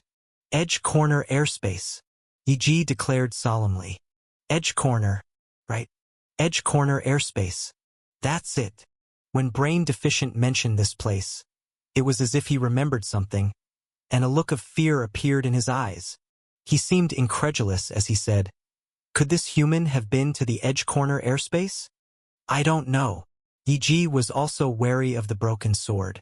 Brain Deficient still had considerable reservations. Looking into Xiang Beifei's eyes through the ice, he felt a tinge of apprehension. "Are you sure he's been frozen?" The impression Xiang Beifei had left on Brain Deficient was too profound, and even though he verbally dismissed humans as a lowly race, He was deeply wary of this particular human before him. If Xiang Beifei had indeed been to the edge corner airspace, caution was the order of the day. Yi Ji controlled the Yin ice, methodically thawing the space, and snorted coldly, "Nonsense! Aren't you aware of what Yin ice is capable of? Do you know the great lengths I went to use this power? Do you think it's a joke? He's dead. Completely dead. He'll shatter at a touch. That's a relief." Brain Deficient gradually moved closer to Xiang Beifei, still eyeing his eyes, but he hesitated slightly, feeling as if Xiang Beifei's eyes had just moved. An illusion? Brain Deficient sensed something was off and became alert, wanting to hastily retreat. But at that moment, crack! A crack appeared in the Yin ice up ahead. A vast and ancient sword chi suddenly burst out from within the Yin ice, splitting the frozen void with its powerful and fierce strength. The chilling might of the sword chi was swift and unstoppable, catching Brain Deficient completely off guard. Whoosh! The sword chi pierced into his body. "You!" Brain Deficient's whole body suddenly shook. His throat moved as if he were about to say something, but when he opened his mouth, only a stream of sword chi came out. Puff! Puff! Puff! The sword chi roamed within Brain Deficient's body, reaching a peak, and from every single pore on his body spewed forth strands of piercing sword chi. The red and black tentacles within Brain Deficient's body seemed unable to withstand the sword chi, frantically emerging from the top of his head, forming a dense mass of tentacles in the air, with sword chi weaving through them. Boom! A mass of tentacles in the air was directly crushed by the sword chi, then compressed into a spiritual power crystal. Yi Ji was stunned in an instant. The power of Brain Deficient was on par with his, yet he had exploded on the spot. Such an unforeseen event was something he had never anticipated. You see, this time, he had relied on the fusion of numerous desolate beast blood energies to cast the extreme Yin ice, an ice that could freeze everything and was extremely powerful.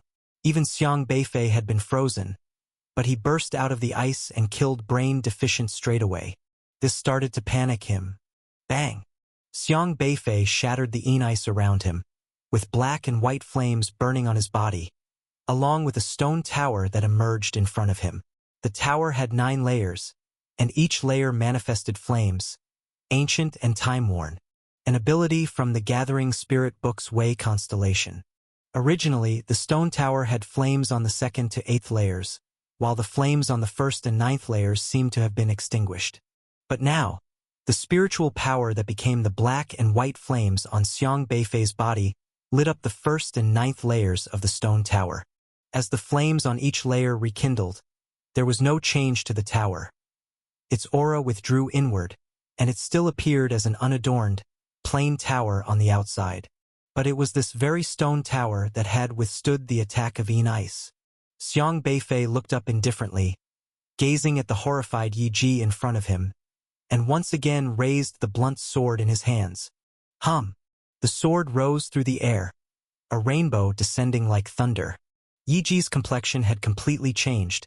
The terrifying sword chi made him feel as if he was plunged into an ice cellar, and he desperately drove the blood energy inside of him, trying to cast Yin ice again to deal with Xiang Beifei.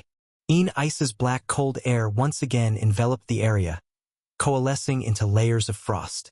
This time it was placed in front of himself, intending to block that sword chi. However, Xiang Beifei's white sword chi, like a long river falling from the 9th heaven and covered in black and white flames, cut down fiercely.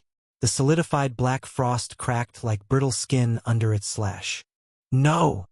Yi Ji shouted in horror, trying to dodge the sword, but casting Yin ice had drained him of too much blood energy, and at this point, he couldn't dodge at all.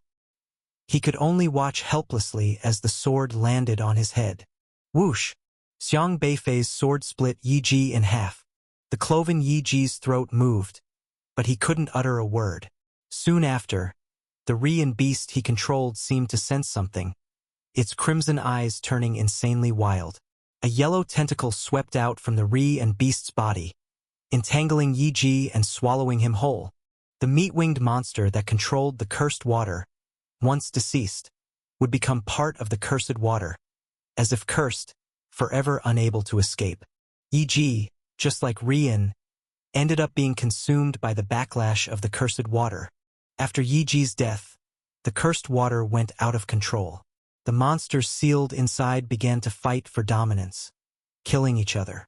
This was a peculiar situation, as if they were tearing each other apart behind a thin yellow membrane of water. Yiji had just been swept in, and at this time he still maintained the last shred of consciousness.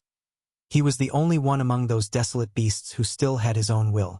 But his consciousness was fading, struggling to push away those maddened, desolate beasts. However, more and more beasts grabbed hold of him, tearing at him, ripping apart the last bit of his consciousness.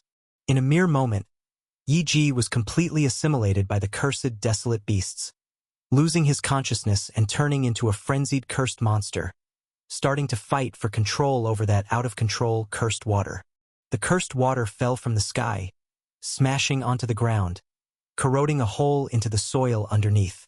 They kept shifting shapes, rolling around, and various ferocious beasts continued to seize the initiative, only to be suppressed by another beast. The cursed water soon merged into the river, swallowing all of the river water and drying it up in an instant. Xiang Beifei frowned. He waved his sword, and black and white spiritual power swept out, instantly enveloping the cursed water and isolating it, lifting it into the air. This cursed water is a bit strange. After pondering for a moment, Xiang Beifei thought that if his current spiritual power wasn't special, he probably would have been consumed by the cursed water as well. His mind stirred, and sword chi surged out once again, directly suppressing the cursed water. Xiaohei, see if you can refine it into a spiritual power crystal. Xiang Beifei turned to call out to Xiaohei. Woof! Xiaohei quickly leapt into the air, examining the cursed water. Even though it had already been compressed much smaller than before, the cursed beasts inside were still struggling and roaring. It exhaled a bubble that enveloped the cursed water. Then the bubble began to squeeze, trying to compress it further. However, Xiaohei soon let out a surprised bark and scratched its head with a little paw. No way, Xiang Beifei asked. Xiaohei shook its head. Brain Deficient's red tentacles couldn't block Xiang Beifei's woofing because it was considered a priestly incarnation. Although it held the power of heavenly connection, the incarnation was condensed from spiritual power, so when faced with woofing, a slash would sever it. But the cursed water wasn't like a spiritual power entity. It was a very peculiar existence. At least, it was able to withstand woofing just now, which was why Xiaohei couldn't refine it into a spiritual power crystal. Remembering the scene of Yiji controlling the cursed water, Xiang Beifei seemed unsurprised. That's the cursed water from the moon realm, a naturally occurring substance. It's normal for it to block woofing. A phantom shadow appeared beside Xiang Beifei, which turned out to be Xiang Qingde. The Yellow Springs water of the moon realm? Xiang Beifei inquired. Legend has it that the Yellow Springs water is formed from the flesh and blood of countless beings. It's a great river that leads to the very end of the abyss of death, filled with a vast amount of deathly aura. This aura has naturally formed over millions of years and is not composed of spiritual power, Xiang Qingde explained. Grandfather, have you been there? Xiang Beifei asked. Once, and I had some issues with the guy in there. Xiang Qingde nodded slightly. Who is this guy? Someone who calls himself the Eternal Night Sovereign, the leader of the Moon God race, Xiang Qingde replied. Xiang Beifei wasn't very familiar with the Moon God race and was quite curious. How powerful is this Eternal Night Sovereign? Xiang Beifei inquired. Above the heavenly connection realm, Xiang Qingde said. Xiang Beifei was slightly startled. The strongest martial artist on the Juzhou continent is currently Elder Luo, but his power is only at the heavenly connection realm. Yet the power of this Eternal Night Sovereign is above the heavenly connection realm. What issue did grandfather have with this Eternal Night Sovereign? Xiang Beifei asked in surprise. Xiang Qingde looked at the Yellow Springs water and said, the power of the Moon God race comes from the moon and the Yellow Springs water. The Moon God race willingly sacrifices their souls to the Yellow Springs, becoming its slaves, to draw powerful forces from the springs. You have seen the kind of power they possess. Relying on the late-stage orifice transforming realm, they are able to exert the power of the heavenly connection realm. That is to say, this race has a natural advantage. With the help of the Yellow Springs water, they are able to exert the power above their own realm. In the late stage of God refining, they can contend with the early stage of orifice transforming. Xiang Beifei was extremely surprised.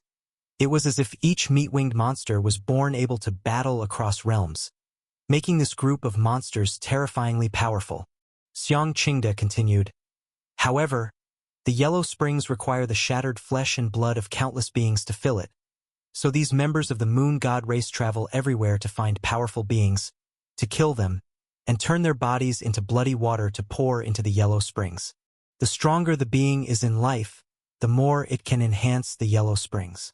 These monsters roam the desolate lands searching for various races, capturing and slaughtering them, blending them into the Yellow Springs, until one day, they discovered the existence of humanity.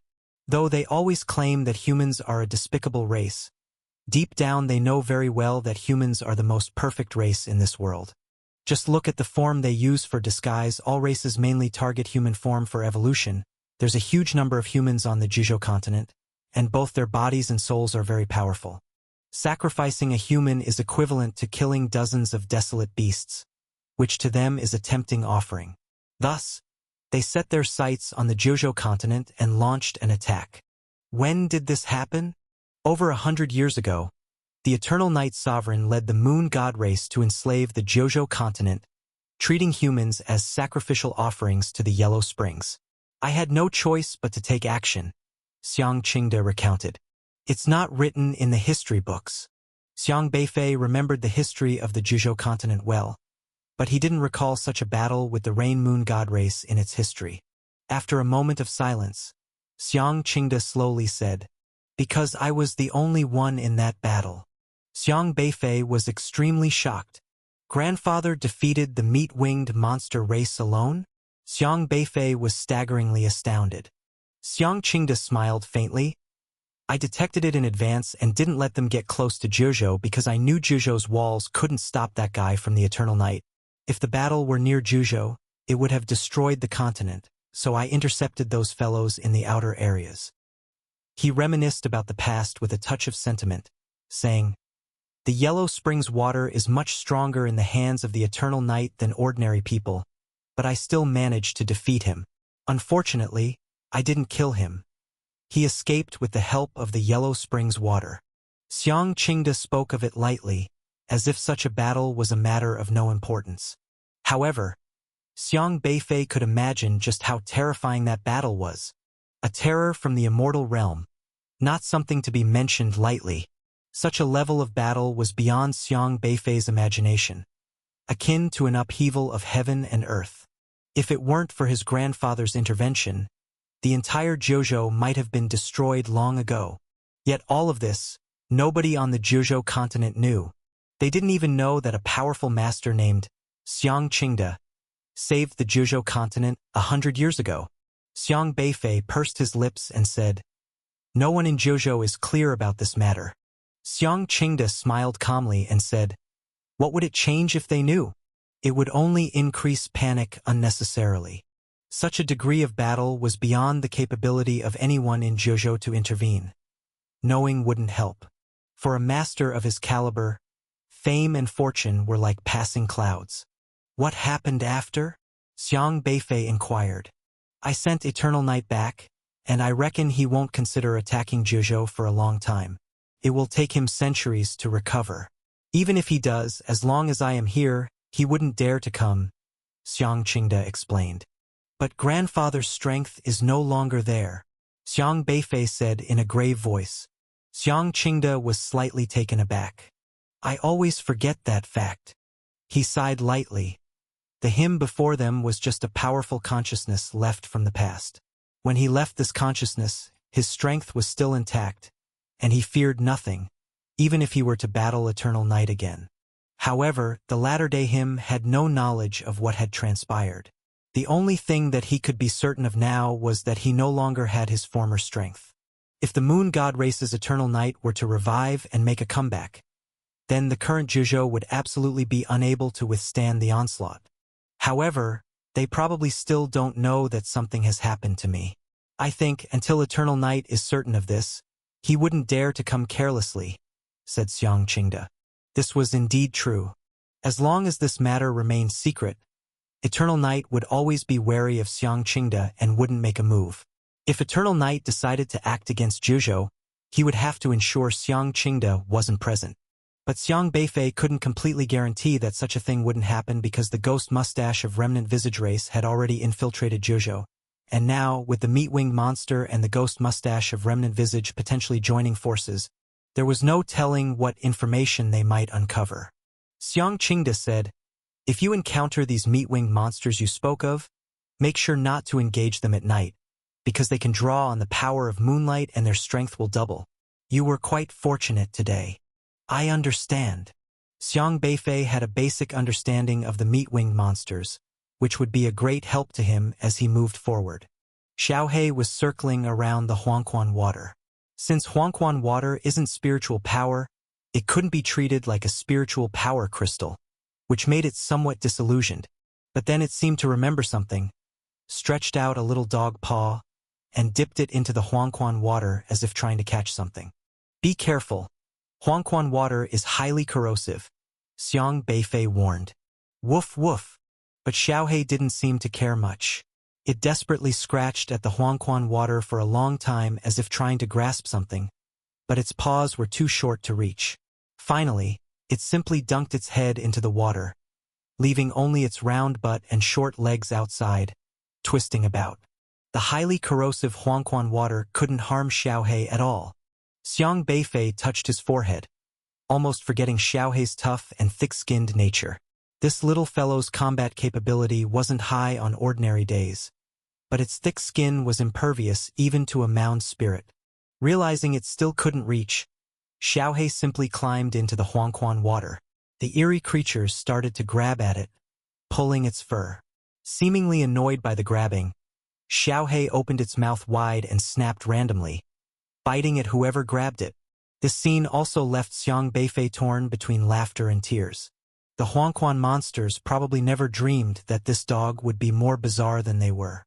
With a single bite, Xiaohe would sever their limbs, and the monsters, in shock and terror, recoiled away in retreat.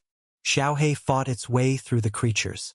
Within that mass of Huangquan, it was fiercer than the monsters themselves, and soon burrowed into the middle, disappearing from sight.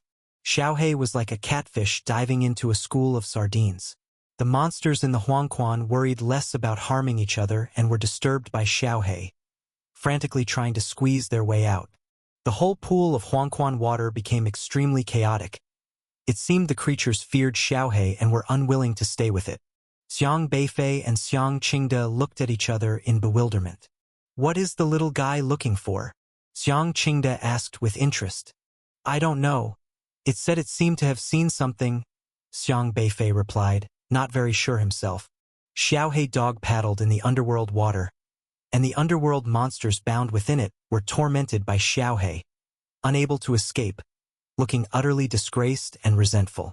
10 minutes later, Xiaohe finally stuck his head out of the underworld water, satisfied, with 2 shiny yellow stones in his mouth. What are these? Xiang Beifei exclaimed in surprise. After examining them closely for a moment, Xiang Qingde said, they should be the crystal cores of those 2 underworld monsters. Crystal cores? Not beast pills. In his heart, Xiang Beifei still thought of the meat-winged monster as a desolate beast. But when he had killed the meat-winged monster, he hadn't seen any beast pill. When the moon god race sacrifices themselves to the underworld, it means they've also offered their beast pills. The beast pills in the underworld water are eroded into crystal cores. They're not spiritual power crystals but a more special existence, considered the essence left behind after the corrosion by the underworld water. Xiang Qingde explained. What use are they? Xiang Beifei asked. Woof woof. Xiaohe barked twice, then bit a specific part of the crystal core, and a slight ripple spread out. Immediately after, the monsters in the patch of underworld water all froze, becoming very dumb and dazed. It's for controlling this. Xiang Qingde looked at Xiaohe with appreciation and smiled.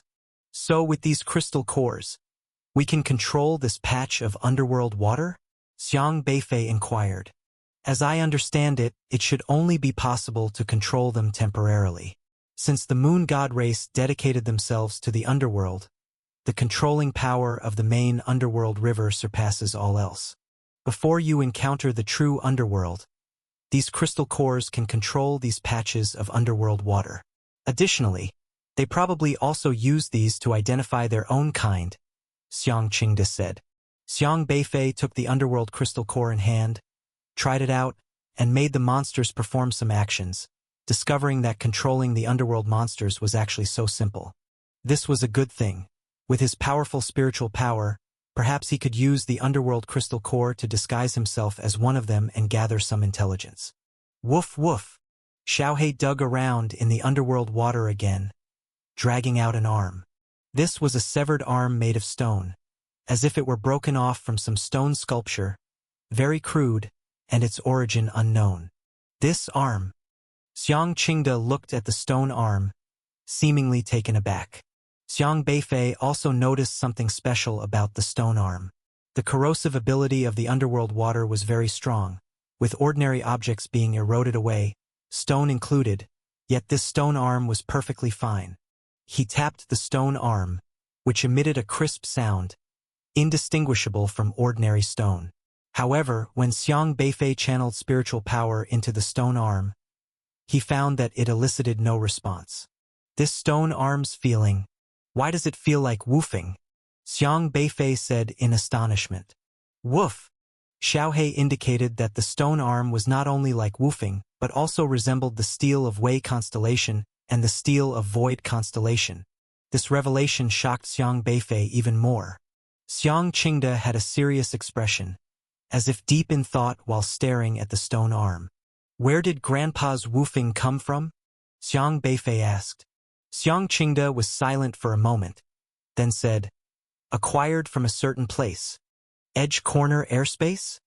Xiang Beifei recalled the words of Brain Deficient and Yi Ji just before they were killed. When they saw woofing, it made them think of that place, and they seemed very fearful, as if they dreaded the Edge Corner Airspace. Perhaps. Not many memories were left behind. The present Xiang Qingde was just a past consciousness, and the things consciousness knew were limited. When I set down this consciousness, I generally wouldn't leave any memories behind that I thought needed to be kept secret, Xiang Qingde said. Xiang Beifei didn't dwell further on the matter. He couldn't expect a past consciousness to know much. The stone arm might have been something the two meat-winged monsters, Yi Ji and Rian, inadvertently found somewhere. Its specific functions were undetermined, so he decided to take it with him for now. Xiang Beifei turned his attention to the Yin ice in the air only after dealing with the underworld water. After Yi Ji was killed, all that remained of the Yin ice in the air was a cloud of black gas, which emitted a cold breath. The air within 10 meters was frozen, unable to flow at all. This thing was very sinister. It could neutralize the devouring power of the Mound Spirit and freeze many things, including spiritual power and Orifice Soul. Clearly, using it required a great deal of vital energy and was very lethal. Grandpa, what is Yin ice? Why can it counter the devouring power of the Mound Spirit? Xiang Beifei had never seen anything capable of countering the Mound Spirit's devouring power before. Up to now, the only one not afraid of the devouring power was Xiaohe, with his thick skin and flesh. Xiang Qingde pondered for a moment, then said, it's from a place with heavy Yin energy, but I'm not very clear on the specifics.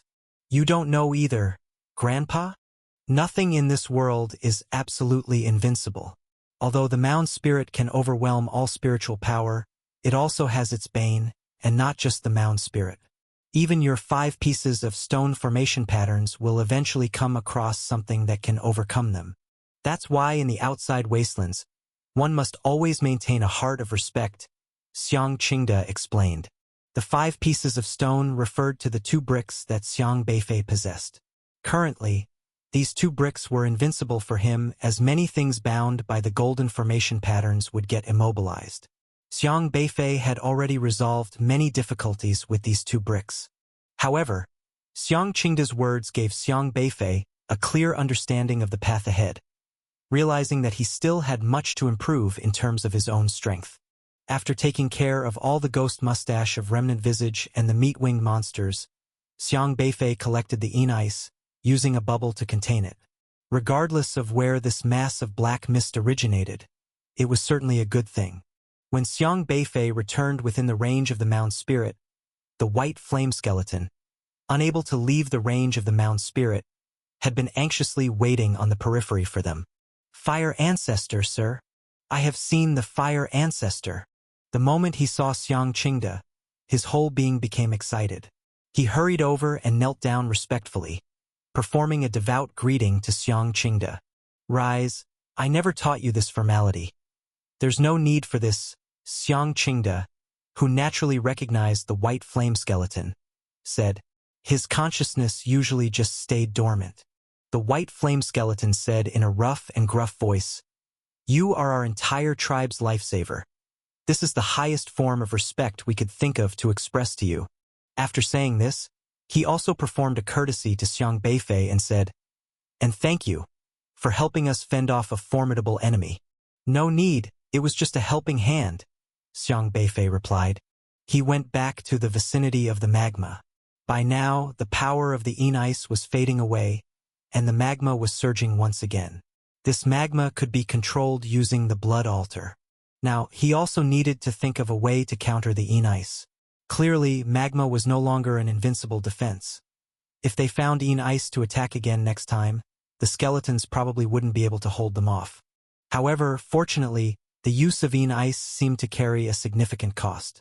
Judging by Yi Ji's condition, he apparently wasn't able to completely control the Yin Ice, which was the reason they initially didn't intend to use it.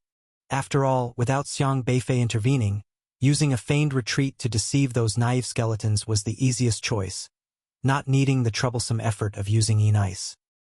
Skeleton Village held a grand bonfire celebration to commemorate their victory, and the appearance of the Fire Ancestor excited the entire village.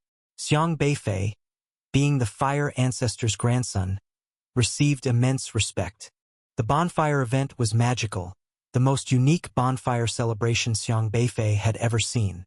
Whereas others celebrate around the bonfire with singing and dancing, the skeletons danced directly in the flames, each scooping out a bit of fire from their eye sockets to join together into a sea of fire. The sea of fire was colorful, with flames of every hue that wouldn't merge with each other, creating a dazzling spectacle.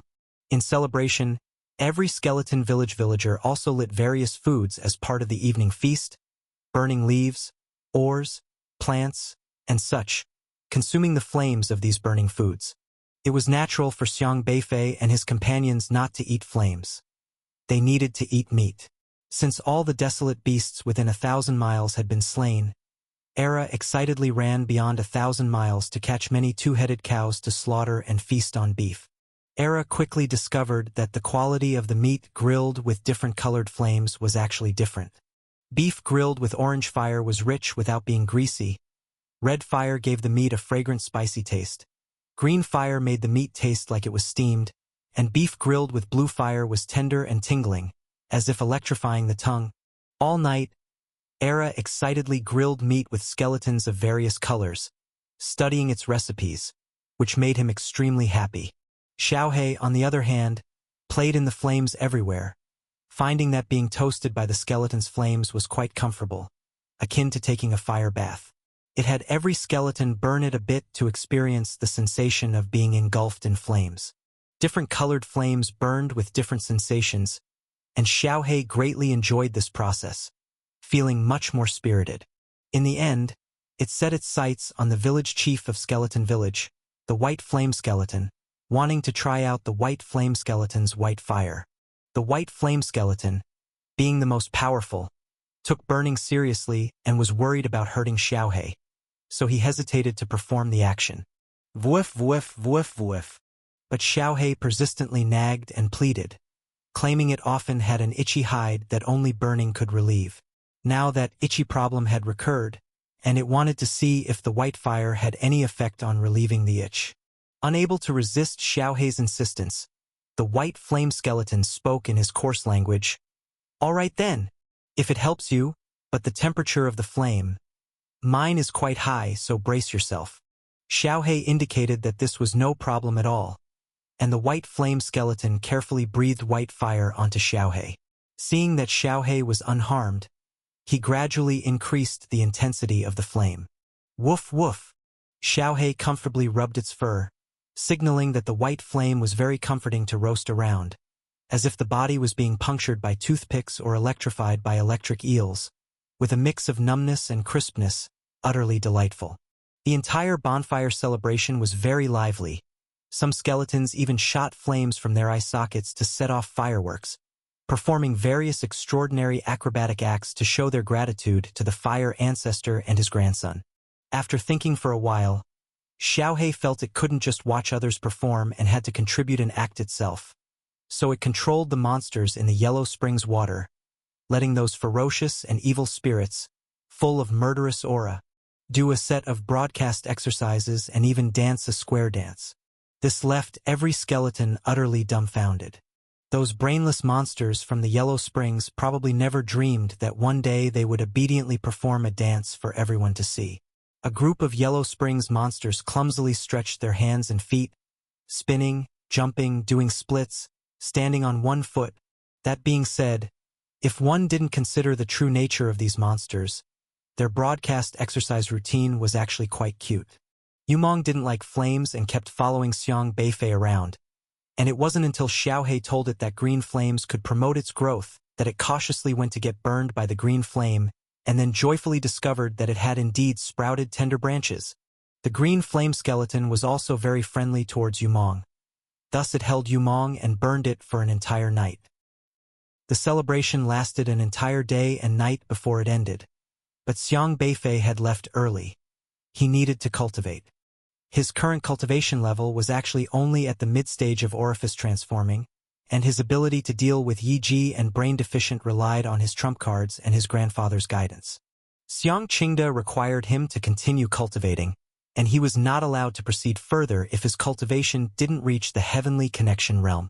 Xiang Beifei didn't haggle over this point with his grandfather. He was now in the desolate outlands far beyond Juzhou, where he faced very powerful opponents. Strength was indeed very important.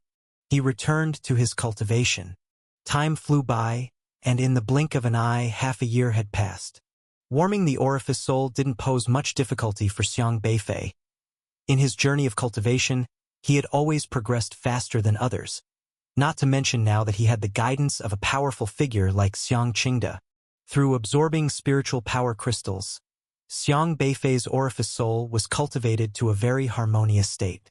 His body only had 2 orifice perceptions, but these 2 orifice perceptions kept his strength always in a balanced position. Xiang Qingde seemed unsurprised by Xiang Beifei having only 2 orifice perceptions, as his own orifice perceptions were also different from others. In Juzhou, martial artists typically open 7 orifices. Yet Xiang Qingde opened 9 orifices. That's 2 more than ordinary people. Xiang Beifei was even more peculiar. He only had 2 orifices. Why are our orifice perceptions different from others? Xiang Beifei, sitting cross-legged in the void, asked in confusion. Xiang Qingde looked up at the stars in the sky and shook his head slightly. Now that you've cultivated to the later stage of orifice transforming, the next step is to prepare to step into the heavenly connection realm, Xiang Qingde said. Xiang Beifei's spirits lifted. During this half-year, Xiang Beifei had been immersed in arduous cultivation, not going out without rest, and his cultivation had reached the great perfection of the late orifice transforming stage. He was just a step away from the heavenly connection realm. Grandfather, how should I step into the heavenly connection realm? Xiang Beifei asked. It was a very serious question and one that frequently troubled him. Just as he didn't understand how to perform meridian opening, how to do God refining, how to do orifice transforming without systematic help, he still didn't know how to become a strong practitioner of the heavenly connection realm. All martial artists in Juzhou had systematic plans for improving their cultivation, but Xiang Beifei was different. This was an unknown weakness of his. But fortunately, This time he had a grandfather with him. Heavenly Connection Realm requires one to comprehend on their own. Grasp the essence of the heavens and the earth, this world.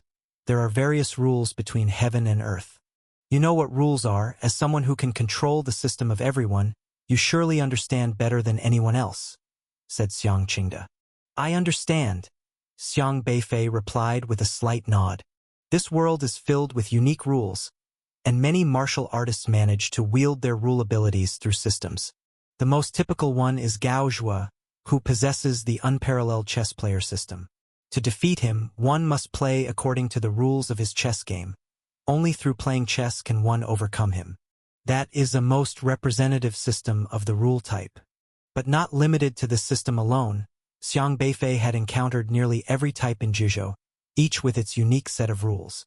Xiang Qingde slowly said, "You clearly understand what rules are, but upon reaching a certain realm, we usually do not call it rules, but refer to it as Heavenly Dao Laws." Heavenly Dao Laws? Xiang Beifei found this term quite novel. Yes, there are various laws in this world. The Heavenly Connection Realm involves learning to commune with the heavens, to understand the laws between heaven and earth. If you can master one such law, you can step into the Heavenly Connection Realm, Xiang Qingde explained, pausing before continuing. Many of the strongest and most gifted awakeners find their paths clearly laid out once they reach the later stages of orifice transforming. Their systems help them identify the most suitable paths to commune with the Heavenly Dao Laws. This process isn't difficult for them, but for you it could be very challenging, even tremendously so. Xiang Beifei was momentarily stunned. So I can't commune with the heavens and become a strong practitioner of the Heavenly Connection Realm? That's for you to figure out. What are you most skilled at? What do you desire most? You're someone without a system. There's no system to plan for you. You must rely on yourself, Xiang Qingde said. Xiang Beifei had thought his grandfather would be able to help him, but he had not expected such a response. But I have no clue at all. You should at least point me in a direction, said Xiang Beifei. Although you lack a system, you possess a very special spiritual power. Realize that you can surpass all systems, and this is certainly not by chance. I'm sure it signifies something. Perhaps the future me already knows why you lack a system, but the current me has little knowledge or memory about these matters. Xiang Qingde pondered for a moment, then added, but over these past 6 months, I've researched your black and white spiritual power. I can infer that the 2 orifice perceptions within you are the key to stepping into the Heavenly Connection Realm. You should follow this lead of the black and white spiritual power to find a breakthrough into the Heavenly Connection Realm. Not having a system really is a bit troublesome, Xiang Beifei couldn't help but say. Black and white spiritual power, this was a transformation that occurred to Xiang Beifei after entering the stage of orifice transforming, and it was also the most indecipherable matter for him. With no precedent and no system, he had to fumble through everything on his own, which was extremely challenging. Xiang Qingde said, I have a feeling, however vague, that everything, whether it's why you have 2 memories, what your parents were seeking, or why I've lost my memory, is tied to human systems. Perhaps by unraveling the origin of systems, all mysteries will be uncovered. To Xiang Qingde, why humans possess systems is key to understanding everything. What about your system, grandfather? Xiang Beifei asked. The Xiang Qingde before him was merely a consciousness with no system interface, but the real Xiang Qingde had a system, even if it was just a snowy screen. Xiang Beifei still did not understand why his grandfather's system interface was a snowy screen.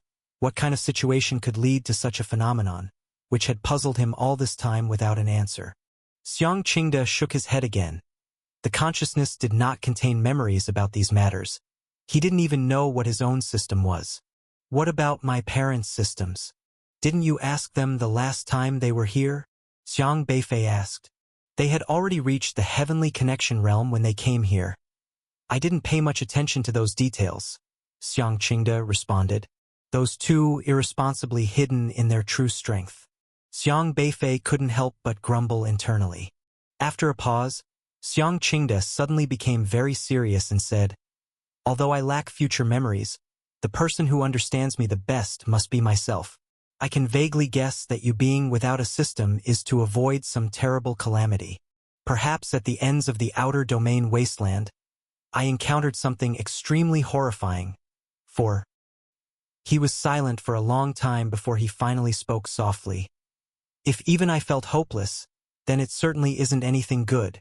Xiang Beifei remembered, during his time at Chou Ho, the strange words spoken by the one who transported him to Chen Ho, constantly talking of hopelessness.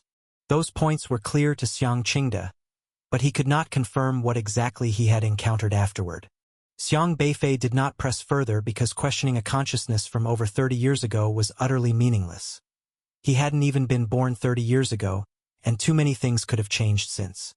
His own path, perhaps it lies deeper within the outer domain wasteland. As to what exactly it might be, he couldn't clearly say. Yet, he understood that to enter the heavenly connection realm, he must continue moving forward. For his parents were forever treading ahead of him. Although he couldn't be certain about achieving the heavenly connection realm, the good news was that he now was a martial artist in the late stages of orifice transforming, which meant he could light up another constellation. The chamber constellation he encountered last time was particularly sly, with a total of 9 seals. Xiang Beifei had only unlocked 7, leaving 2 that he had not yet attempted to break. However, it was obvious that something inside the chamber constellation was restlessly stirring. Now that Xiang Beifei's strength had reached another level, he should be sufficient to suppress whatever was inside. It was time to see exactly what sort of entity it was. He called Xiaohe over, took out the Spirit Gathering book, and flipped to the page of the chamber constellation. Then he used 2 spiritual power crystals from the mid-stage of orifice transforming and unlocked the last 2 seals of the chamber constellation. A vague white fog slowly materialized and hovered in front of him. This mass of fog was too ordinary. If Xiang Beifei had to describe it, it seemed just like a common, unremarkable mist that could be seen anywhere on a moist morning. Without a specific shape or any apparent abilities, it was just a clump of fog, simple and plain. Xiang Beifei's eyebrows slightly furrowed as he stared at the mass of fog. Since the fog had clearly tried to attack him last time, he wouldn't really treat it as just any ordinary fog. However, the fog seemed to know its place. After being unsealed, unlike Era that would become all restless and eager for a fight, it stayed quiet, shrinking in its spot like a well-behaved baby. If it weren't for Xiang Beifei knowing there was something off about this fog last time, he might have indeed let his guard down. Woof woof! Xiaohe scratched its head in surprise, pointing at the words in the Spirit Gathering book. This time, the Spirit Gathering book had some markings. Chamber Constellation. Mustard Seed in Palm. Beyond that, there seemed to be no further description, but the name alone was enough to astound him. Mustard Seed in Palm. Xiang Beifei was extremely surprised. Last time at Ziho, that mysterious woman who took Zhao Ruizhong to Ziho deliberately came up to him, sniffed him, and said he carried the scent of mustard seed in palm. At the time, Xiang Beifei was pondering what mustard seed in palm could be. Yet, he had never imagined that his very own chamber constellation enclosed it. But here came the problem again. Even if mustard seed in palm was sealed within, he still didn't know what it was used for. Grandpa, do you know about mustard seed in palm? Xiang Beifei turned and asked. Mustard seed in palm? Xiang Qingde frowned slightly and shook his head after a moment. However, Grandpa's system interface did show the words mustard seed in palm. Xiang Beifei recounted in detail the words that appeared on his grandfather's system interface last time. That must have been something that happened later on, Xiang Qingde said. Xiang Beifei felt somewhat disappointed. He poked the mass of fog.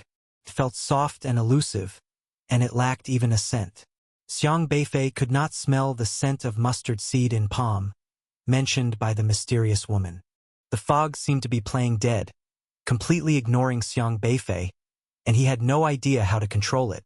Woof woof! Xiaohe, on the other hand, was quite impolite as it jumped on top of the fog and kneaded it like clay, pinching here and there, shaping it into an image of Era, looking somewhat dim-witted. Xiang Beifei couldn't help but laugh. However, even after Xiaohe's kneading, the mustard seed in palm did not resist in the slightest, which was entirely different from the situation before it was completely unsealed. Xiang Beifei tried for a long time but still could not get it to move. In the end, he could only resignedly stuff it back into the spirit-gathering book. Caution was necessary, after all. Afterward, he turned his attention to the next constellation, the Bai constellation. By constellation, there were only 2 orifice-transforming late-stage seals. Xiang Beifei had quite a few spiritual power crystals from the orifice-transforming period. 2 late-stage seals weren't much of a concern. Illuminating the Bai constellation became routine. Bai constellation. Abundant seal. A square, black jade stone just like a stamp. The stamp was no more than an inch wide, and underneath was a strange pattern that resembled a whirling vortex. Beyond that, there was no detailed introduction, and he didn't even know how to handle this stamp. What the hell is this abundant seal? Xiang Beifei rubbed his forehead, increasingly helpless. He didn't want to complain anymore. Up to now, the closer he got to the end of the 28 constellations, the more puzzling the unlocked items were. The kind where he had absolutely no clue. Xiang Qingde furrowed his brow slightly. Even he had not seen many of the items from Xiang Beifei's 28 constellations, not even the 5 pieces of stone. He could only name them but knew not their origin. This was a headache for Xiang Beifei. Well, better than nothing. Xiang Beifei wasn't too concerned. He directly tossed it back into the spirit-gathering book to see if it would be of use in the future. However, his attention was more on mustard seed in palm. Because of the mustard seed in palm, he felt it was very strange. In his eyes, it definitely meant something.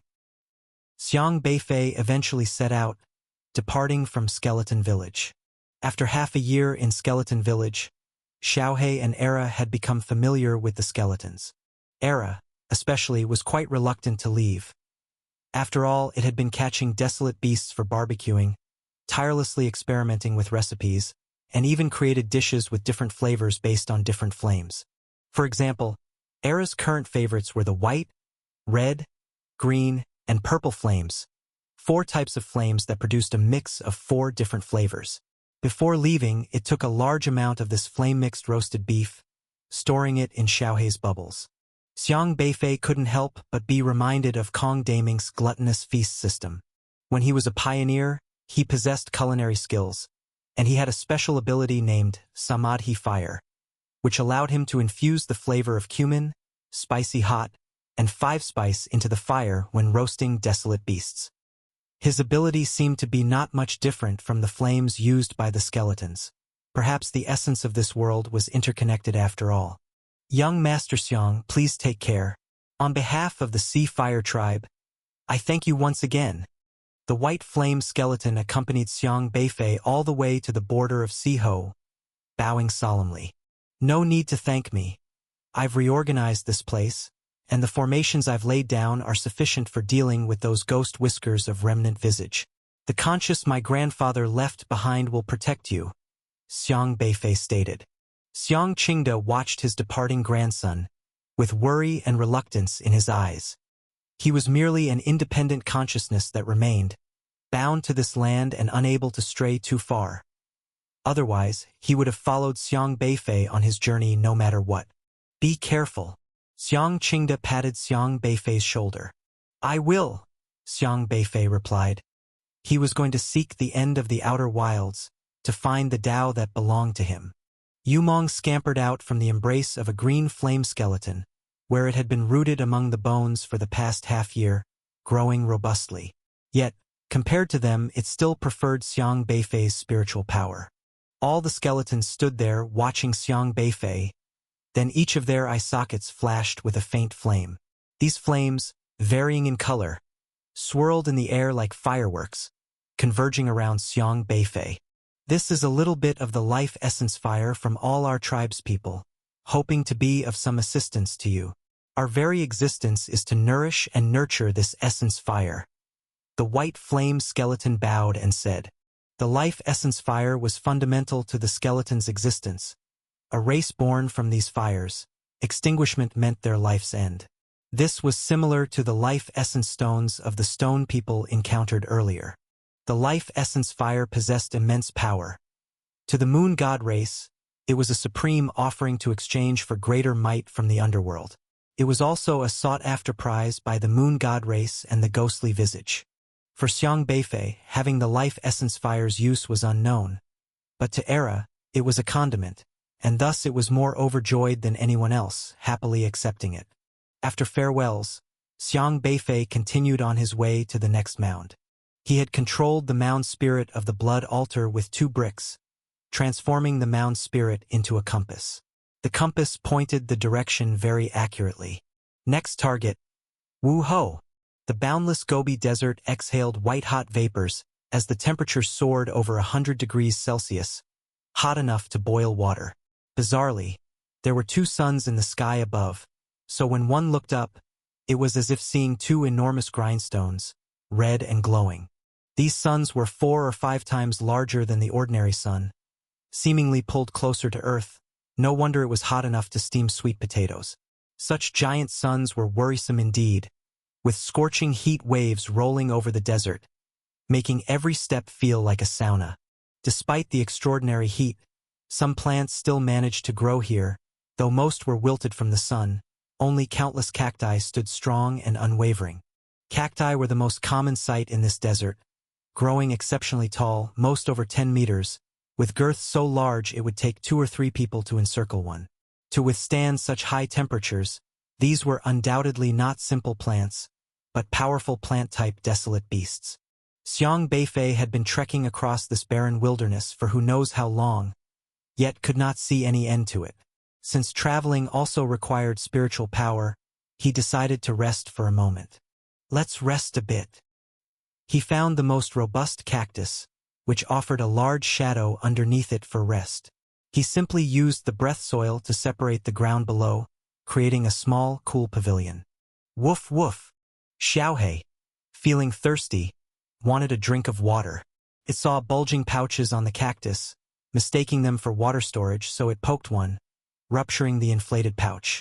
A foul-smelling, corrosive ink sprayed towards Xiaohei, who narrowed its eyes and leapt to safety. The ink hit the ground, hissing as black smoke rose. But the cactus came to life, shooting out myriad spines with a whoosh whoosh whoosh. Unable to see Xiaohei, it redirected its aim towards Xiang Beifei. Countless thorns hurdled his way. Take it easy. Xiang Beifei lazily lifted his eyelids, and abruptly emerged effortlessly, halting all the spines mid-air. Woof! Xiaohei bared its teeth at the cactus in a fierce grin. A woo! Era, often ridiculed by Xiaohei for being silly, finally found its chance to return the favor.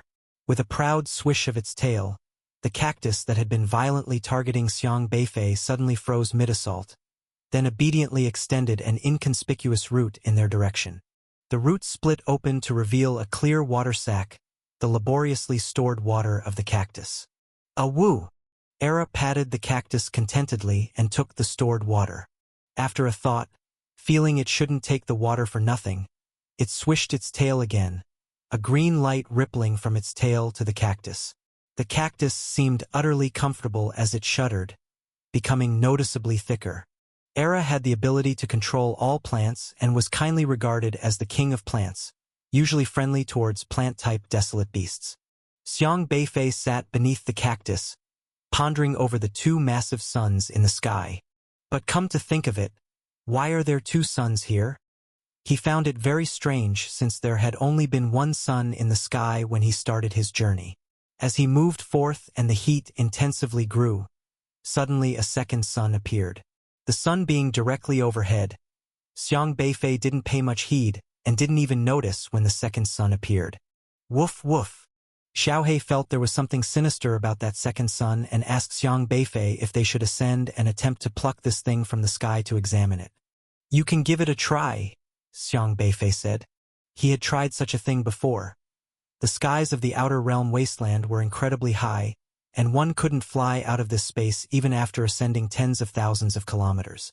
The higher one went, the stronger the oppressive force, which even Xiang Beifei couldn't withstand. Xiaohei wagged its tail listlessly. Xiang Beifei sat cross-legged on the ground and began cultivating. His grandfather had mentioned that to become a master of the heavenly connection realm, he must focus on comprehending the orifice perception of black and white. The chaos yin-yang formula circulated slowly, flowing through his entire body, shrouded in alternating black and white energies. These energies flowed through every meridian, nurturing his soul. To comprehend the cosmic laws, how should one go about it? Xiang Beifei pondered the elusive cosmic laws. They were too abstract for him to grasp. His grandfather said the key lay in the yin and yang spiritual power, but he wasn't yet sure how to comprehend it. Xiang Beifei manipulated his spiritual power, letting it spread outwards to sense everything around him. Hot blasts of air permeated the surroundings, their scorching touch unbearable against the skin. He felt the surrounding heat waves and let his spiritual power ripple with them, merging seamlessly, indistinguishable from one another. The desert winds were strong and carried heat due to the high temperatures. Xiang Beifei suddenly had an idea. He swiftly merged his spiritual power into these heat waves, then rapidly transformed the power into black and white energies. The black spiritual power quickly enveloped the hot air within the wind, while the white spiritual power clung to the wind itself. The black and white energies spiraled around, and as the howling hot winds blew through the spiritual power, they were filtered and emerged as cool breezes. The temperature around gradually dropped, becoming cool and crisp. Spiritual power can actually be used like this. Xiang Beifei found it quite refreshing. He had flown all the way here, facing the 100-degree temperatures of this place. He had simply used spiritual power to keep them at bay, meaning any wind that blew his way was repelled and couldn't touch him. But when he used the black and white spiritual power, he separated the heat from the hot wind with the black spiritual power and only allowed the normal wind to pass through.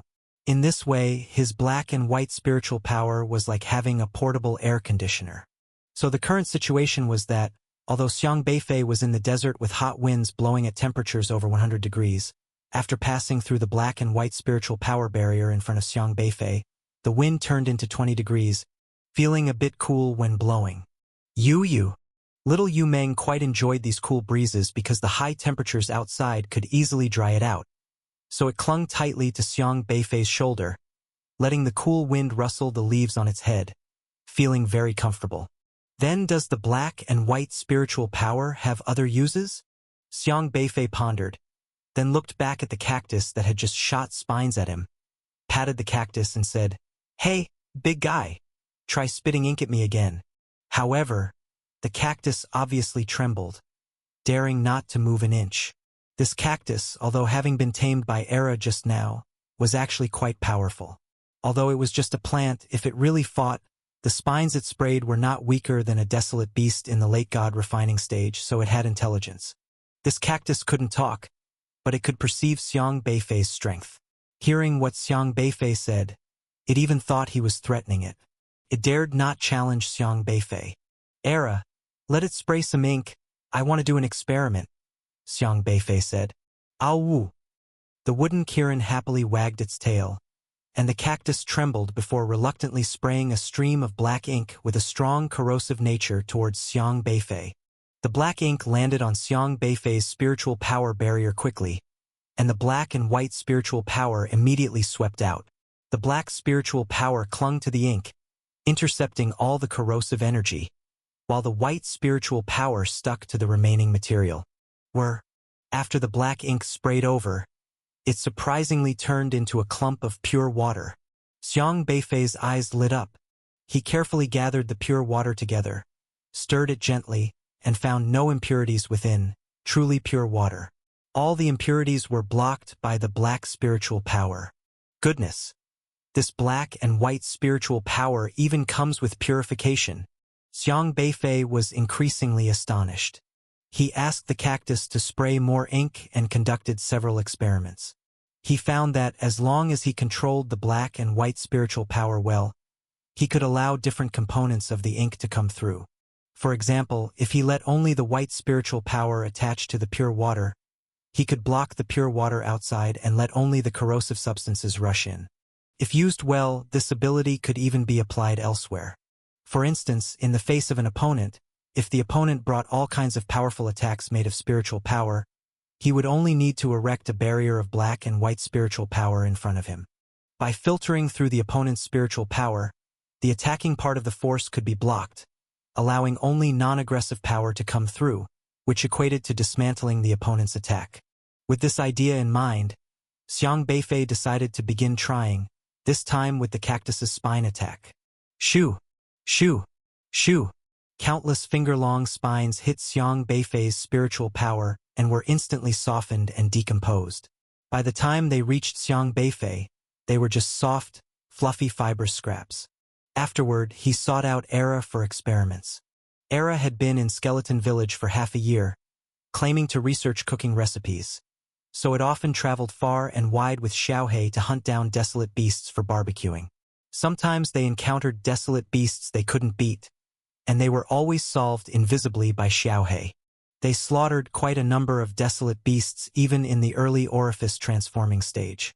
Now, by digesting spiritual power crystals, Era's strength had reached the orifice transforming period.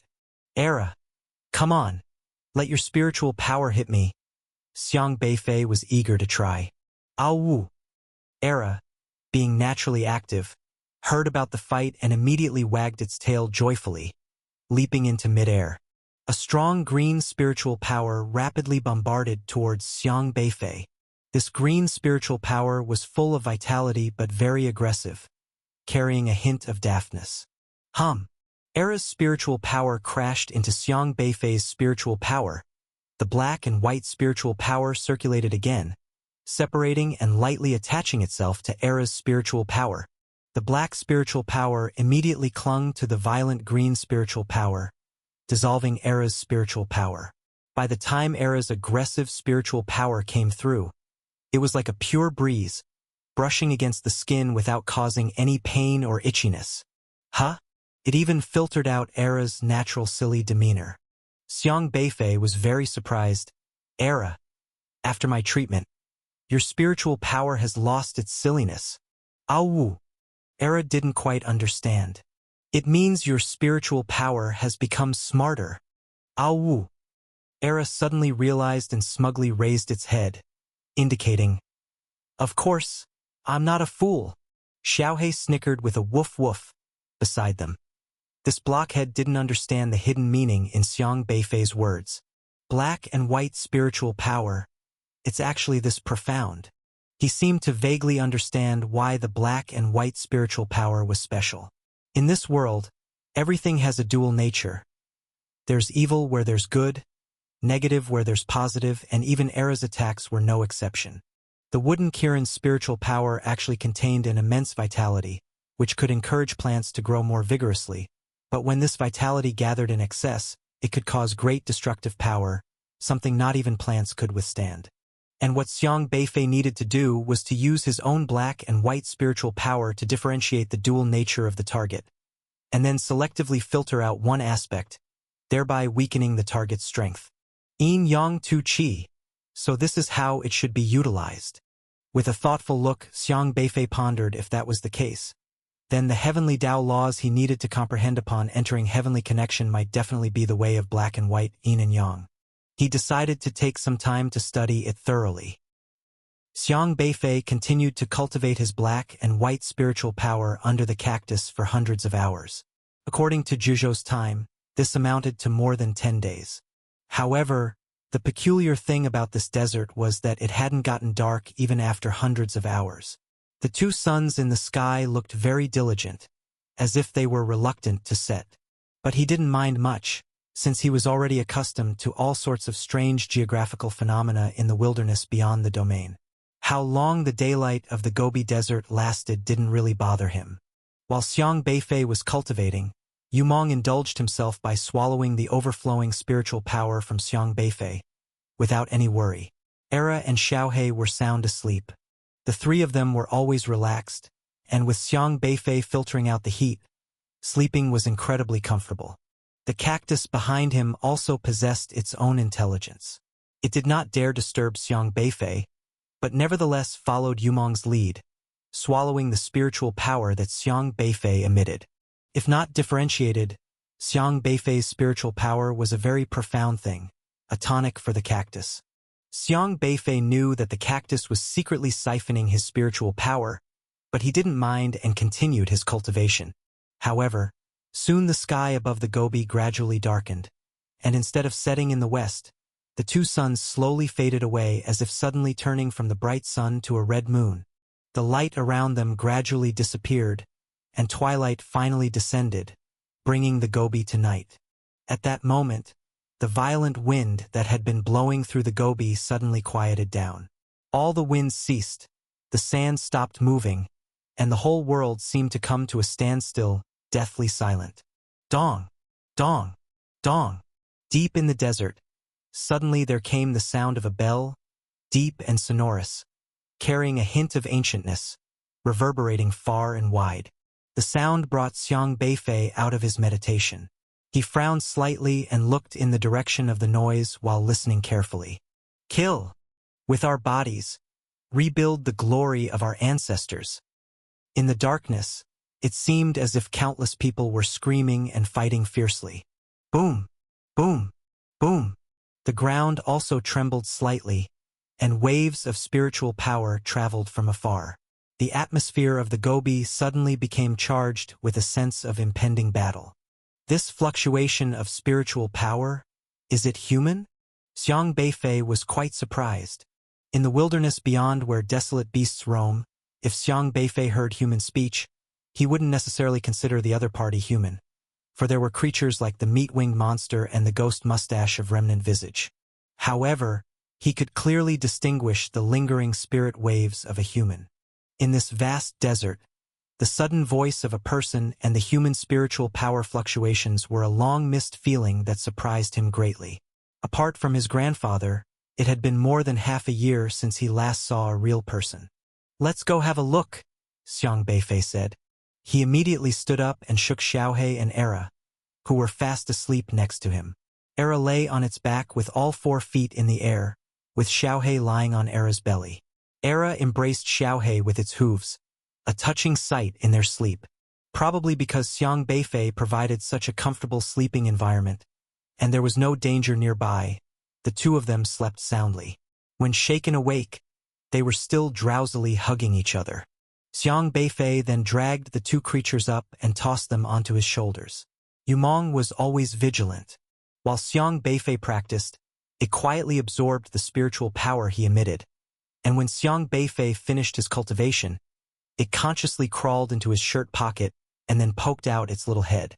Xiang Beifei turned his head to look at the cactus. Whether it was because it had absorbed his spiritual power or not, the cactus had grown much more robust but seemed to have shrunk. Looking closely, he noticed the cactus was retracting into the ground. What are you afraid of? Xiang Beifei asked the cactus in surprise. The cactus couldn't speak. It paused, then shook its spikes as if it wanted to tell Xiang Beifei something. Then it continued to burrow downwards as if in a hurry. In the blink of an eye, the cactus that was originally over 10 meters high had retreated underground, leaving only a palm-sized bud tip visible. Xiang Beifei looked at the other cacti and saw many of them also shrinking downwards in a hurry. The vast swaths of tall cactus groves nearly disappeared entirely. There must be something wrong with the desert night. Things might not be so simple. Xiang Beifei packed up the pavilion made of breath soil, smoothed over any traces of their presence in the area, and then stealthily followed the direction of the voice. After the two suns set, the temperature of the whole desert had dropped. There were now 2 moons in the sky, which had turned from red to pale white, as if they had faded. The 2 celestial objects in the sky were very strange. During the day, they blazed with scorching radiance, but at night they resembled 2 icy orbs, bringing bitter cold to the desert and raising a cool wind.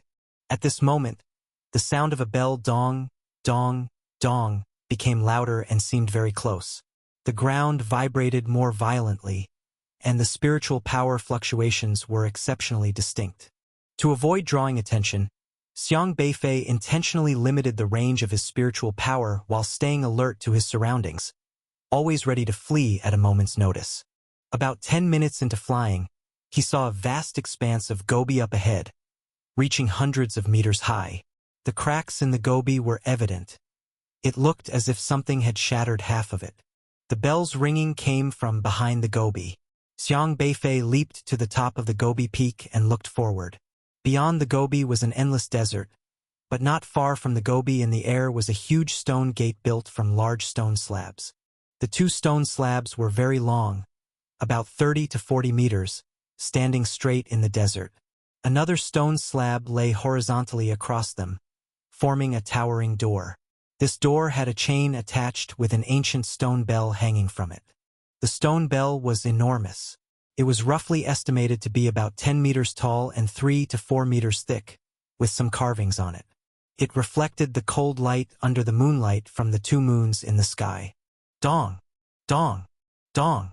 The stone bell was gently swaying as if an invisible mallet was slowly striking it, sending a vast, ancient sound rolling forth. "What is this?"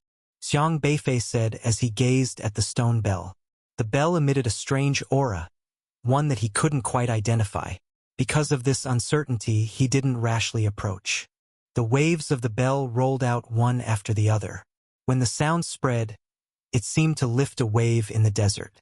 The sand moved like the waves of the sea, rhythmically undulating with the bell's toll, continuously rolling onto the Gobi where Xiang Beifei was, hitting the rocks and then kicking up dust like spray. Woof! Xiaohe yawned and stood on the rock, inquisitively asking, "I haven't seen this before. Just be careful," Xiang Beifei said cautiously as he landed, standing next to the rolling sand waves, noticing that the desert sand seemed to come alive, with each grain rolling. "Quicksand," Xiang Beifei muttered as he grabbed a handful of sand. He glanced at the mound spirit. Its direction didn't point here, meaning this wasn't his destination. Aowu, Era, curious about what quicksand was, poked his buttocks out and began to paw at the sand. Xiaohe let out a mischievous bark and kicked Era into the sand. Before Era could lift its head, it was engulfed by the sand. A moment later, Era's paw-like tail swiftly rolled out from the quicksand, grabbing Xiaohe and then using the leverage to climb out. "Ao ao ao." Era was not angry but rather excitedly yelling. "What did you see under the sand?" Xiang Beifei asked. Era stood on the Gobi and stretched its tail back into the sand. Its tail was rather special, able to stretch very long. It burrowed underneath the sand for a while, as if fishing. After a while, its face lit up with joy, and then it quickly retracted its tail, clutching a rusty iron sword in its grasp. "Eh?" Xiang Beifei examined the iron sword covered in rust and wrapped in dust. Brushing away the sand, he saw a character etched on the sword, but it seemed that due to the long passage of time, a corner was missing, and he could only faintly discern the character He. After contemplating for a moment, the aura of return to the original state surged in his hand, restoring the iron sword. To Xiang Beifei's surprise, the restoration under the influence of return to the original state took quite a long time, very slowly, and finally took about half an hour to fully restore the sword. This was unexpected, because usually restoring a damaged item would take only a minute or two. The more recent the era, the shorter the time needed to revert to simplicity. This sword took half an hour, so how ancient might it be? Once it was completely reverted to simplicity, the missing part of the sword was clear to see. It bore the character Li, a script definitely human, and not to be mistaken. But how far have they come from the Juzhou continent, and who might have brought it here? Xiang Beifei couldn't determine the age of the sword, but one thing he was certain of was that the material of the sword was very ancient. It was an ordinary sword, yet it seemed to have a trace of very strange energy within, an energy he didn't fully understand.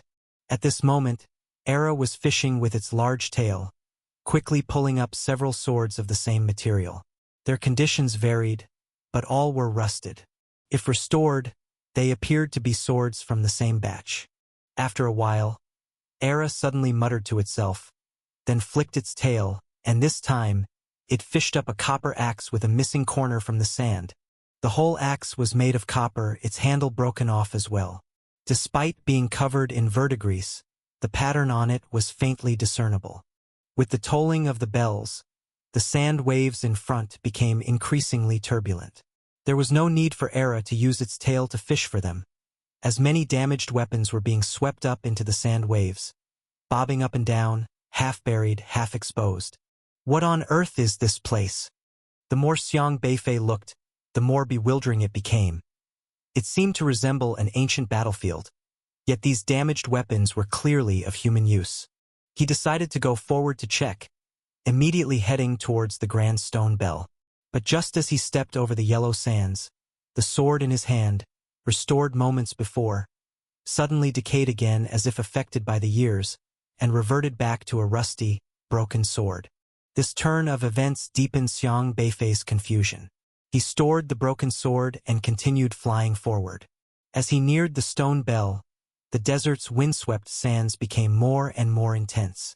The entire desert floor rose and fell tumultuously, and the airborne sands were ferocious, with nightfall making it almost impossible to see the path ahead, only a vague silhouette.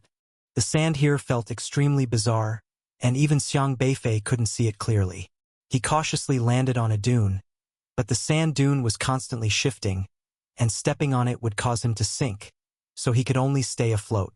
At that moment, Xiaohe suddenly cried out in alarm, pointing to the right. Xiang Beifei looked to the right and saw, a few hundred meters away from the stone bell, what seemed to be a corner of eaves rising, colored green and somewhat damaged. It appeared to be the eaves of an ancient building, buried under the yellow sand. Then boom! The trembling of the ground grew more violent. The dunes were being turned over, and something seemed to be crawling up from beneath the earth. Gradually, chunks of stone rose from the desert, the sand raining down, revealing the damaged eaves outline. It was half a collapsed house, like a house with two walls destroyed, causing the roof to lean to one side. But the roof was not completely ruined and still maintained its collapsed posture. Next to this house were several huge rocks scattered about, with the ruins of buildings visible. They were covered in sand and hard to discern clearly. But the ground continued to rise, lifting higher and higher until, at last, it even floated into the air. From a distance, it looked like a giant island, supported by some mysterious force into midair, continuously ascending, rising about 100 meters above the ground. Not just this island, but from all directions various islands rose into the midair. Counted carefully, there were exactly 8. These 8 large islands circled around the stone bell and then began to slowly move. After reaching a certain position, they stopped and did not move again, with only the yellow sand flowing down, falling from the ruins on the islands back into the desert below, like water. Xiang Beifei gazed at the 8 islands, thoroughly awestruck. Each of the islands here was massive, no less than 1,000 acres each. They obscured the sky like a dark curtain, and standing underneath, one could feel the impressive might of these islands. Such gargantuan islands were actually suspended mid-air. What kind of power could have created such a spectacle? Terrifying, he couldn't help but exclaim. Even with his advanced orifice-transforming strength, lifting such islands seemed impossible, even if he employed light as a feather. As he was marveling, suddenly a shadow flashed across the sky far away, darting out like a nimble bird, before vanishing into the desert. Xiang Beifei wanted to check it out, but there was nothing, just the endless expanse of yellow sand on the right. The object darted too fast and disappeared from sight in an instant. What was that? Xiang Beifei became alert. A whoa! Era asked if perhaps some broken weapon had been swept away by the sand. Unlikely, it felt like a person. Although the shadow was fast, as it darted across, it distinctly carried the fluctuations of human spiritual power, and Xiang Beifei was not mistaken about that. But how could there be someone here? Thinking of the howling and clashing he heard earlier, this made him suspicious. Immediately, he lightly touched his toes on the dune and soared up, descending towards the nearest floating island. He stood on a piece of stone, and what met his eyes was a scene of ruins. There was a broken wall ahead, with its sand covering slowly fading away, revealing the traces of the broken wall. He reached out to touch the edge of the wall, which was clearly still quite new, as if it had just been destroyed recently. It seemed that a fierce battle had taken place here, with deep cuts from various weapons on the walls, and faint traces of lingering spiritual power, as if the battle had occurred just a few hours before.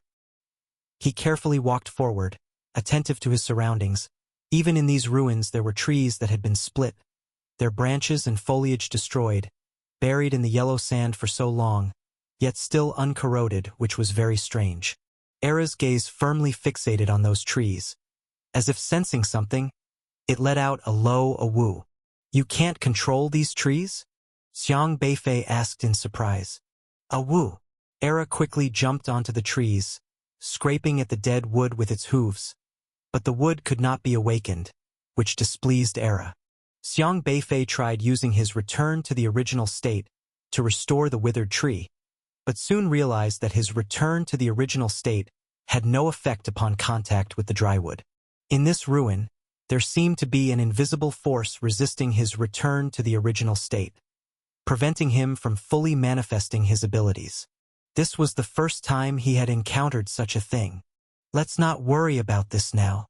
Xiang Beifei had a vague feeling that in the darkness, there seemed to be an unseen pair of eyes watching him, yet he just couldn't sense where this presence was. He continued walking through the ruins, but at this moment, a deep moaning sound faintly emanated from the darkness, making Xiang Beifei more alert. He saw that the moan was coming from behind a wall, so he carefully leapt up, landed on the other side, and then peeked out.